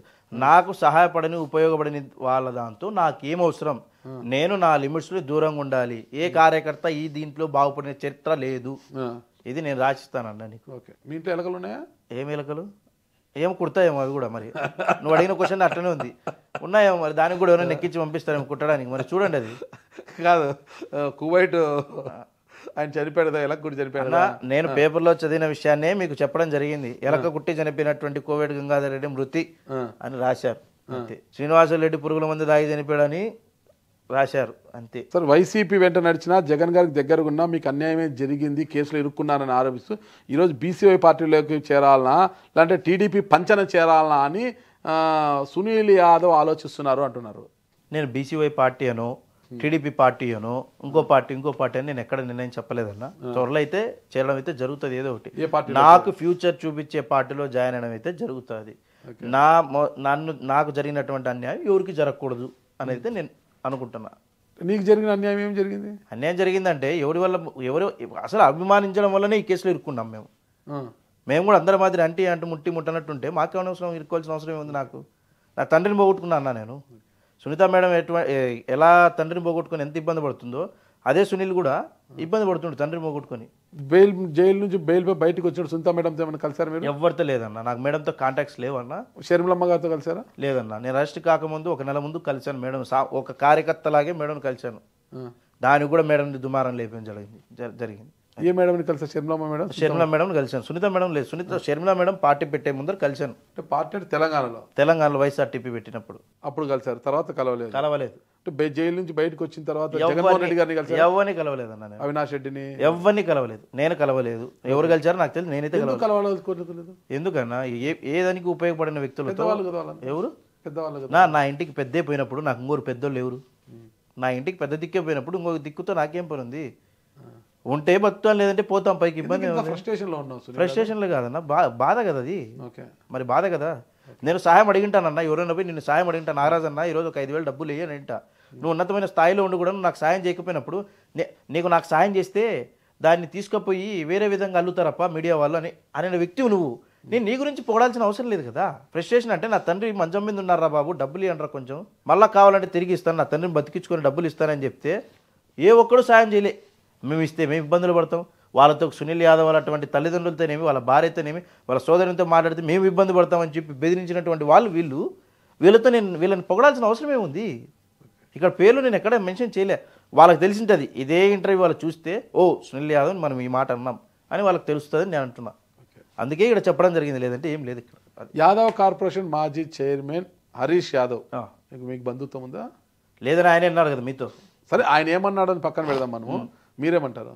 లేదు అని ఆయన అన్నప్పుడు ఉంది అని నేను అన్న కరెక్ట్ కాదు కదా. ఉందా లేదా అన్నది మీరు వచ్చి ఎంక్వైరీ చేసుకోండి. జ్ఞానంపల్లి అన్నది నా తల్లిది సర్నేమ్, నా మాతృమూర్తి సర్నేమ్ అది. జ్ఞానంపల్లి హరీష్ యాదవ్, జ్ఞానంపల్లి సావిత్రి మా అమ్మ పేరు. ఉందా లేదని మీరు ఎంక్వైరీ చేసుకోండి. నేను ఇప్పుడు విమర్శలు ఎదుర్కొన్నటువంటి సునీల్ యాదవ్ను నా బంధువు అని ఊడు చెప్పుకునే స్థితిలో స్థాయిలో ఎవరు లేరు. ఎందుకు వాళ్ళకి బ్యాడ్ ఫేమ్ వస్తుందనేమో నాకేం తెలుసు. వాళ్ళు ఇప్పుడు నన్ను బంధువు అయినా బంధువు కాదన్న వ్యక్తి గురించి నేను మాట్లాడడం కరెక్ట్ కాదు. నేను అంటున్నా బంధుత్వమే లేని బోడే రామచంద్ర యాదవ్ గారు ఒక యాదవ్ కాబట్టి మీ దగ్గరకు వచ్చి మిమ్మల్ని పలకరించి ఆర్థిక సాయం చేసి మీకు రక్షణగా నిలబడ్డాడు బోడే రామచంద్ర యాదవ్. అవును, దగ్గర బంధుత్వం ఉన్న హరీష్ యాదవ్ నాకు సంబంధం లేదు అని మీకు ఎందుకు దూరంగా జరిగాడు? అది ఆయన అడగాలన్నా, నన్ను అడిగితే మాకేం తెలుస్తుంది? నేను చెప్పాను మీకు 4 సంవత్సరాల్లో ఏం జరిగింది, ఏం కోల్పోయానది నాకు తెలియదన్నా. నేను ఈ మధ్య ఏం కోల్పోయా చెప్పు స్ట్రైట్ గా. నా తండ్రిని కోల్పోయా, అంతకంటే కావాలి ఇంకా నీకు? నా తండ్రి అనారోగ్యమా? క్యాన్సర్ ఎటువంటి వచ్చింది అన్న? క్యాన్సర్ నయమయ్యి ఆ కీమోలన్నీ పెట్టించుకున్న తర్వాత కూడా నయం అయితే నా తల్లికి అక్రమ సంబంధం ఉందని చెప్పి చెత్తనా కొడుకులు చెత్తముండా కొడుకులు కొంతమంది రాసి పేపర్లకు రాసి కొంతమంది వ్యక్తులు ఇక్కడ అందరినీ అనలేదు నేను. ఎందుకు వాళ్ళ అవసరాలు మీరు అన్నారు కాబట్టి అక్రమ సంబంధము అని అన్నారు కాబట్టి నేను అడుగుతున్నాను. వివేకానంద రెడ్డి గారితో అక్రమ సంబంధము అన్న విధంగా ఎందుకు ఆ రోజు రాశారు? అసలు ఎలా అనిపించింది అసలు ఆ విషయాలన్నీ మీకు? అన్న దర్యాప్తు సంస్థ కూడా ఎక్కడ ఇట్లా ఆడోళ్లతో సార్ చనిపోయాడు అనే విషయం చెప్పలేదు. మీరు ఇది గుర్తించాలి. రాజకీయ హత్యన ఇంకో బెనిఫిషియర్ ఆఫ్ మర్డర్ మీరు అడగాలి. ఇది కోర్టు పరిధిలో ఉంది. రెండో విషయం, నా తల్లి పైన చేసినటువంటి లైంగిక ఆరోపణలు ఎవడు చెప్పాడో వాడు ఈరోజు చెప్పలేదు. అర్థమైందన్న? అదే కోర్టులో, అదే తెలంగాణ హైకోర్టులో దర్యాప్తు సంస్థ కూడా అటువంటి కారణాలు లేవు, అటువంటి వ్యక్తి కాదు వివేకానంద రెడ్డిని ఒక స్టాంప్ వేసి ఇచ్చింది న్యాయస్థానం. అర్థమైందా అన్న? మరి మేము కూడా అదే నమ్ముతున్నాం. వివేకానంద రెడ్డి గారు మంచి వ్యక్తి, చాలా మంచి వ్యక్తి. చనిపోయిన తర్వాత దుమారం లేపే చెత్తనా అలాంటి వ్యాఖ్యలు ఎందుకు చేశారు ఆయన మీద అనేసి? సెకండ్ వైఫ్ చేసినటువంటి వ్యక్తులు ఎవరు? సెకండ్ వైఫ్ ఉన్నారు. సరే నన్ను ఓపెన్ గా మాట్లాడు. చేసిన వ్యక్తులు ఎవరు? వైసీపీ వాళ్ళు అంటే ఎవరు? అందరూ అనకూడదు కదా. కొంతమంది వ్యక్తులను అనాలి, కొంతమంది నిజాయితీ నాయకులు ఉంటారు, కొంతమంది నిజాయితీ కార్యకర్తలు ఉంటారు. వాళ్ళ గురించి మనం మాట్లాడడం కరెక్ట్ కాదు. పలానా వాడని పేరు చెప్పు, పలానా వాడని నేను క్లారిటీ ఇస్తాను. నీకు తెలుసు కదా, నువ్వు చెప్పన్నా, నీ దగ్గర ఉంటది కదా. కాదండి, కేసులో ఉండేది నువ్వు, నీకు తెలుసు కదా. ఏమని 4 సంవత్సరాలు జైల్లో ఉంటే నువ్వు వాడున్నావు, కేసులో ఉన్నావు అంటే నాకేం తెలుసు? ప్రతి విషయం నీకు తెలుస్తూ ఉంటది కదా. ఎట్లా తెలుస్తుంది? ఈ కేసులో ఎవరో నీకు తెలుసు. ఫోన్ ఇస్తారా ఏమన్నా? ఈ కేసులో నీకు ఇరికిచ్చింది ఎవరో తెలుసు. ఈ కేసులో నీకున్న సంబంధం తెలుసు. ఎవరు అనేది నేను అనలేదు. ఎవరు ఏంటి ఎవరు అనలేదు నేను. ఎవరు అని ఎక్కడ నేను కేసులో కూడా నా కర్మ, నాకు దేవుడు అది రాసి పెట్టాడు. నేను ఇరుక్కున్నా, నిజాయితీగా నిర్దోషిగా బయటకు వస్తానని నమ్మకం నా పైన. నాకు నిర్దోషిగా బయటకు వచ్చిన అన్ని విషయాలు చెప్తాను. అన్ని చెప్తానంటే నీకు తెలియకుండా ఉంటుందా? నా ఒక్కంతోనే పోతుందని ఇంటర్వ్యూలు ఇంకా రావా? ఈ కేసులో ఉన్నటువంటి సునీల్ యాదవ్ వర్షం సునీల్ యాదవ్ వరకు పోతుంది. కొంతమంది మోటివ్ A1 A2కు A3కి ఇట్లా మోటివ్ అని చెప్పి ఇదే ఇంటర్వ్యూలో కొంతమంది వ్యక్తులు మాట్లాడరు. వాళ్ళ బాడీ లాంగ్వేజ్ చూసుకో, నా బాడీ లాంగ్వేజ్ చూసుకో. నేను ఎక్కడ తగ్గాల్సిన అవసరం లేదు. తప్పులు తగ్గేది నేను సినిమా హీరోని కాదు. నేను చెప్తున్నా, నేను ఓపెన్ టాక్ గా నేను తప్పు చేయలేదు. నీ కెమెరా ముందు కాకుండా ఇంకో కెమెరా ముందు మాట్లాడతాను. నేను తప్పు చేయలేదు. సార్ కేసు గురించి తప్ప నా ఇంటి విషయాలు అడుగు చెప్తా, ఇంకోటి విషయాలు అడుగు చెప్తా. ఎందుకంటే అది నేను కోర్టు పరిధిలో ఉన్నా. నా సార్, మా లాయర్ గారు నాకు కొన్ని కండిషన్స్ పెట్టింటారు. ఆయన అవి అతిక్రమించిన వాళ్ళకు ఆయన ఏం చేయలేడు, నేనేం చేయలేదు. సరే, ఇంటి విషయాలే అడుగుతాను. జైలుకి వెళ్ళావు, తండ్రిని కోల్పోయి, తల్లి మీద ఇలాంటి ఆరోపణలు చేసి, అందుకే కదా నా తండ్రి చనిపోయాడు. నా తండ్రికి చావు కారణమైనటువంటి వ్యక్తులకు ఖచ్చితంగా తీర్చుకోక తప్పదు కదా. వాళ్ళు కటకటాలు అనుభవించక తప్పదు కదా. నేను చూస్తాను కదా. ఆడిపోతా నేను. ఆ రోజు ఆ తల్లిని ఇబ్బంది పెట్టిన వాళ్ళేమో ఈ రోజు మాట్లాడడానికి లైన్ కట్టారు మాతో. ఎందుకు? ఆ రోజు అన్నాం కదా ఎటు తిరుగుతుందని. టీడీపీ నుంచి ఎలాంటి మద్దతు ఉంది అక్కడ మీకు? భూమిరెడ్డి రామగోపాల్ రెడ్డి గారు ఉన్నారు, ఎమ్మెల్సీ, మాజీ ఎమ్మెల్సీ బీటెక్ రవి గారు ఉన్నారు, పేర్ల పార్థసారథి రెడ్డి వైఎస్ కుటుంబంతో డిఫర్ అయ్యి వైఎస్ రాజారెడ్డి గారు మర్డర్ కేసులో జైలు శిక్ష అనుభవించి వచ్చిన పేర్ల పార్థసారథి రెడ్డి గారు ఉన్నారు. వీళ్ళందరి నుంచి ఎలా మద్దతు ఉంది మీకు? నాకు ఎవరితో మద్దతు లేదన్న ప్రస్తుతానికి. ఎప్పటికీ లేదు, ఇప్పటికీ ఏమో తెలియదు, ఫ్యూచర్ ఏమనేది తెలియదు. ప్రస్తుతానికైతే నేను ఎవరిని కలవలేదు. టీడీపీ అనో బీసీ ఒక రామచంద్ర యాదవ్ అయితే జైలు నుండి కలిసి వచ్చి బయట నుండి వచ్చిన తర్వాత ఆయన కృతజ్ఞతతో పోయి కలవడం అయితే జరిగింది. ఇవన్నీ రామచంద్ర యాదవ్ అన్నాను ఒక్కనే. రాజకీయ నాయకులు ఎవరినైతే నీకు కలవాలి. సార్, నెక్స్ట్ మీ ఫ్యూచర్ ఏంటి, భవిష్యత్తు ఏంటి? అసలు ఏదో ఒక పార్టీలో చేసి నా ఫ్యూచర్ ఎత్తుకోవాలని అయితే ఉందన్న. నీ వైఫ్ సపోర్ట్ ఎలా ఉంది ఇప్పుడు? నా వైఫ్ సపోర్ట్ అప్పుడు లేదు కానీ ఇప్పుడు ఉందన్న. అప్పుడు లేదా? అప్పుడు లేదు, జైల్లో ఉన్నప్పుడు లేదు. అంటే అప్పుడైనా కూడా ములాఖత్కి వచ్చినప్పుడు ఆ 10 నిమిషాలు బాగుంటారు, 10 నిమిషాలు బాగుంటారు. వాళ్ళ దాని గురించి మనం మాట్లాడుకోవడం మంచిది. ఎందుకంటే కొంతమంది వ్యక్తుల మాటలు నమ్మి, అంటే సునీల్ యాదవ్ మర్డర్ చేశాడనే విషయం కాదాడ, ఆడ మర్డర్ చేయలేదని తన భర్త గురించి తనకు నమ్మకం ఉంది. కొందరు వ్యక్తులు నా కుటుంబంలో అంటే కొంతమంది ఉంటారు, వాళ్ళు ఈ ఇంటర్వ్యూలు చూసి మాట్లాడమే అనుకున్నారు. కొన్ని ఇంటర్వ్యూలు చూసి వాళ్ళు అట్లుందే నా ఫ్యామిలీలో, వాళ్ళ గురించి మాట్లాడుకోవడం నా ఫ్యామిలీ సపోర్ట్ నాకు ఉందన్న. ఇప్పుడు నీ వైఫ్ నా జైల్లో ఉన్నప్పుడు సరిగ్గా లేదు, ఇప్పుడు సరిగా లేదు కాదు, సరిగా ఉంది. బట్ అయితే ఇంత లేదు, ఇప్పుడు ఉంది. నమ్మకం అనేది తెలుసు తనకు. ఓకే. అప్పుడు అందరి మాటలు నమ్మి విని మోసపోయాననే ఉద్దేశంతో ఆమె నా మీద కోపంతో ఉండేది. ఇప్పుడు అది లేదు. ఓకే. ఇప్పుడు అన్యూన్యంగా ఉన్నాం ప్రస్తుతానికి. సంతానం ప్లానింగ్ చేస్తున్నావా? ఖచ్చితంగా చదివినా. అంటే ఈ కేసులు గట్రా అయిపోయినాక నాకేం సంబంధం ఈ కేసు అన్న, తెలుస్తుంది కదా నాకేం కేసు సంబంధం మీద కేసులో ఉన్నావు సునీల్. నేను అనుమానితుడు మాత్రమే. అనుమానితుడైనా సిబిఐ నిన్ను A2గా పెట్టింది, అనుమానితుడు పెట్టింది. ఇది అనుమానమా కాదా, నిందితుడా కాదా, ముద్దాయా కాదా? నాకు ఒకే ఒక్క నమ్మకం ఉందన్న, సునీత మేడం ఫైట్ చేస్తోంది, న్యాయ పోరాటం చేస్తోంది. ఆ న్యాయ పోరాటంలో బలి ఏది, అమాయకులు బలి కారని నాకు నమ్మకం ఉంది. ఇంతకంటే నేను గొప్పగా చెప్పలేను. నా దగ్గర స్తోమత లేకపోవచ్చు ఈ కేసులో కొట్టాడే స్తోమత. నా సార్ బలహీనులు ఎందుకు అవుతారన్నా? బలవంతులు. ఇప్పుడు ఆమె న్యాయం కోసం ఎన్నో తలుపులు తడుతుంది మేడం. మరి అలాంటప్పుడు మాలాంటి అమాయకులు బలి కారని నేను అనుకుంటున్నాను. సైలెంట్ అయిపోయారు కదా ఇప్పుడు. ఎందుకు అయ్యారన్నా? కూటమి ప్రభుత్వం వచ్చిన తర్వాత ఆమె కూడా సైలెంట్ అయిపోయారు. అయ్యారని ఎవరు చెప్పారు మీకు? ఎక్కడ కనిపించట్లేదు కదా. అందుకు అయ్యారని ఎక్కడ కనిపించకపోతే ఆమె వృత్తి డాక్టర్ అన్న మేడం, కనిపించాల్సిన ఏమైనా రాసి పెట్టారా? మేడం కోర్టులో ఫైట్ చేస్తుంది కాబట్టి మా కేసు ఇంతగా మూవ్ అవుతుంది. ఫైట్ చేయకపోతే ఏమవుతుంది? నమ్మకం అయితే ఉంది. నమ్మకం అయితే ఉంది. సునీల్ యాదవ్ సచ్చీలుడు, అతనికి ఏం తెలుసు? సచ్చీలుడు, పతివ్రతుడు, ఏకశీలి పతివ్రతుడు నేను చెప్పలేదన్నా. నేను నిరూపించుకునే రోజు వస్తుందని చెప్తున్నా నేను. సరే, మొత్తం మీద జైలు జీవితం అనేది కొంత పరివర్తన అయితే వచ్చిందా? చాలా వచ్చిందన్న. ఎక్కువసేపు ఎవరితో మాట్లాడొద్దు, ఫోన్లలో ఎవరితో మాట్లాడొద్దు, అది అనవసరంగా ఫోన్లు వాడొద్దు. ఫోన్ ఫోన్ ఫోన్ ఫోన్ నన్ను గబ్బు లేపింది, నా జీవితాన్ని నాకు చేసింది ఫోన్. ఆ ఫోన్కు దూరంగా ఉండడం మేలు. నేను అందుకే దూరంగా ఉన్నా. ఫోన్ వాడడం లేదు ఇప్పుడు. ఫోన్ వాడుతున్నా. అంటే నేను హైదరాబాద్కి వచ్చిన తర్వాత నన్ను ఎవడో లేపేస్తే నాకు ఫ్యామిలీ దిక్కేవాడు. నేను ఫ్యామిలీతో మాట్లాడుకోవాలి, గంటకు మాట్లాడుకోవాలి కదా. లేపేస్తాడనే కదా కొయ్యమ్మర్రు అని చెప్పి నేను పోలీస్ శాఖ వారిని నేను సెక్యూరిటీ ఇవ్వండి సార్ అని చెప్పి మొత్తుకుంటుంది. రక్షణ కల్పించాల్సి సార్ కోరుకుంటుంది. ఫోన్ లేకపోతే నా జీవితం ఎవరు? అంటే ఎక్కువ వాడద్దు. మనకి ఎంత అవసరమో హలో వచ్చా తిన్నా పడుకున్నాం ఆ విధంగా అయితేనే ఫోన్ వాడాలి. నీకు ఆర్థిక కష్టాలు చాలా ఉన్నాయి. సెక్యూరిటీ కల్పిస్తే వాళ్ళకి బేటా అంతా నువ్వు చూసుకోవాలి, వాళ్ళ మంచి చెడ్డ నువ్వు చూసుకోవాలి. నీకే సరిలేదు, మళ్ళీ ఎట్లా పెడతావు వీళ్ళందరూ? అంటే అందరికీ లేదు, మరి అందరికీ ఎట్లా ఉంది? నేను పెట్టాలని ఉండే వాళ్ళతో ఉంటారు కానీ నేను నా స్తోమత బట్టి వాళ్ళు కల్పిస్తారు, నాకు సెక్యూరిటీ కల్పిస్తారు. నా స్తోమత ఉంటే నేను కూడా కట్టి అందరి మాదిరి వేపిల మాదిరి కొంతమంది తిరుగుతున్నారు కదా, అట్లా తిరిగింది. నేను ఫార్చునర్లో ఇండివేర్లో అవి వేసుకొని తిరిగింది. నా స్తోమత బట్టి నేను తిరుగుతాను.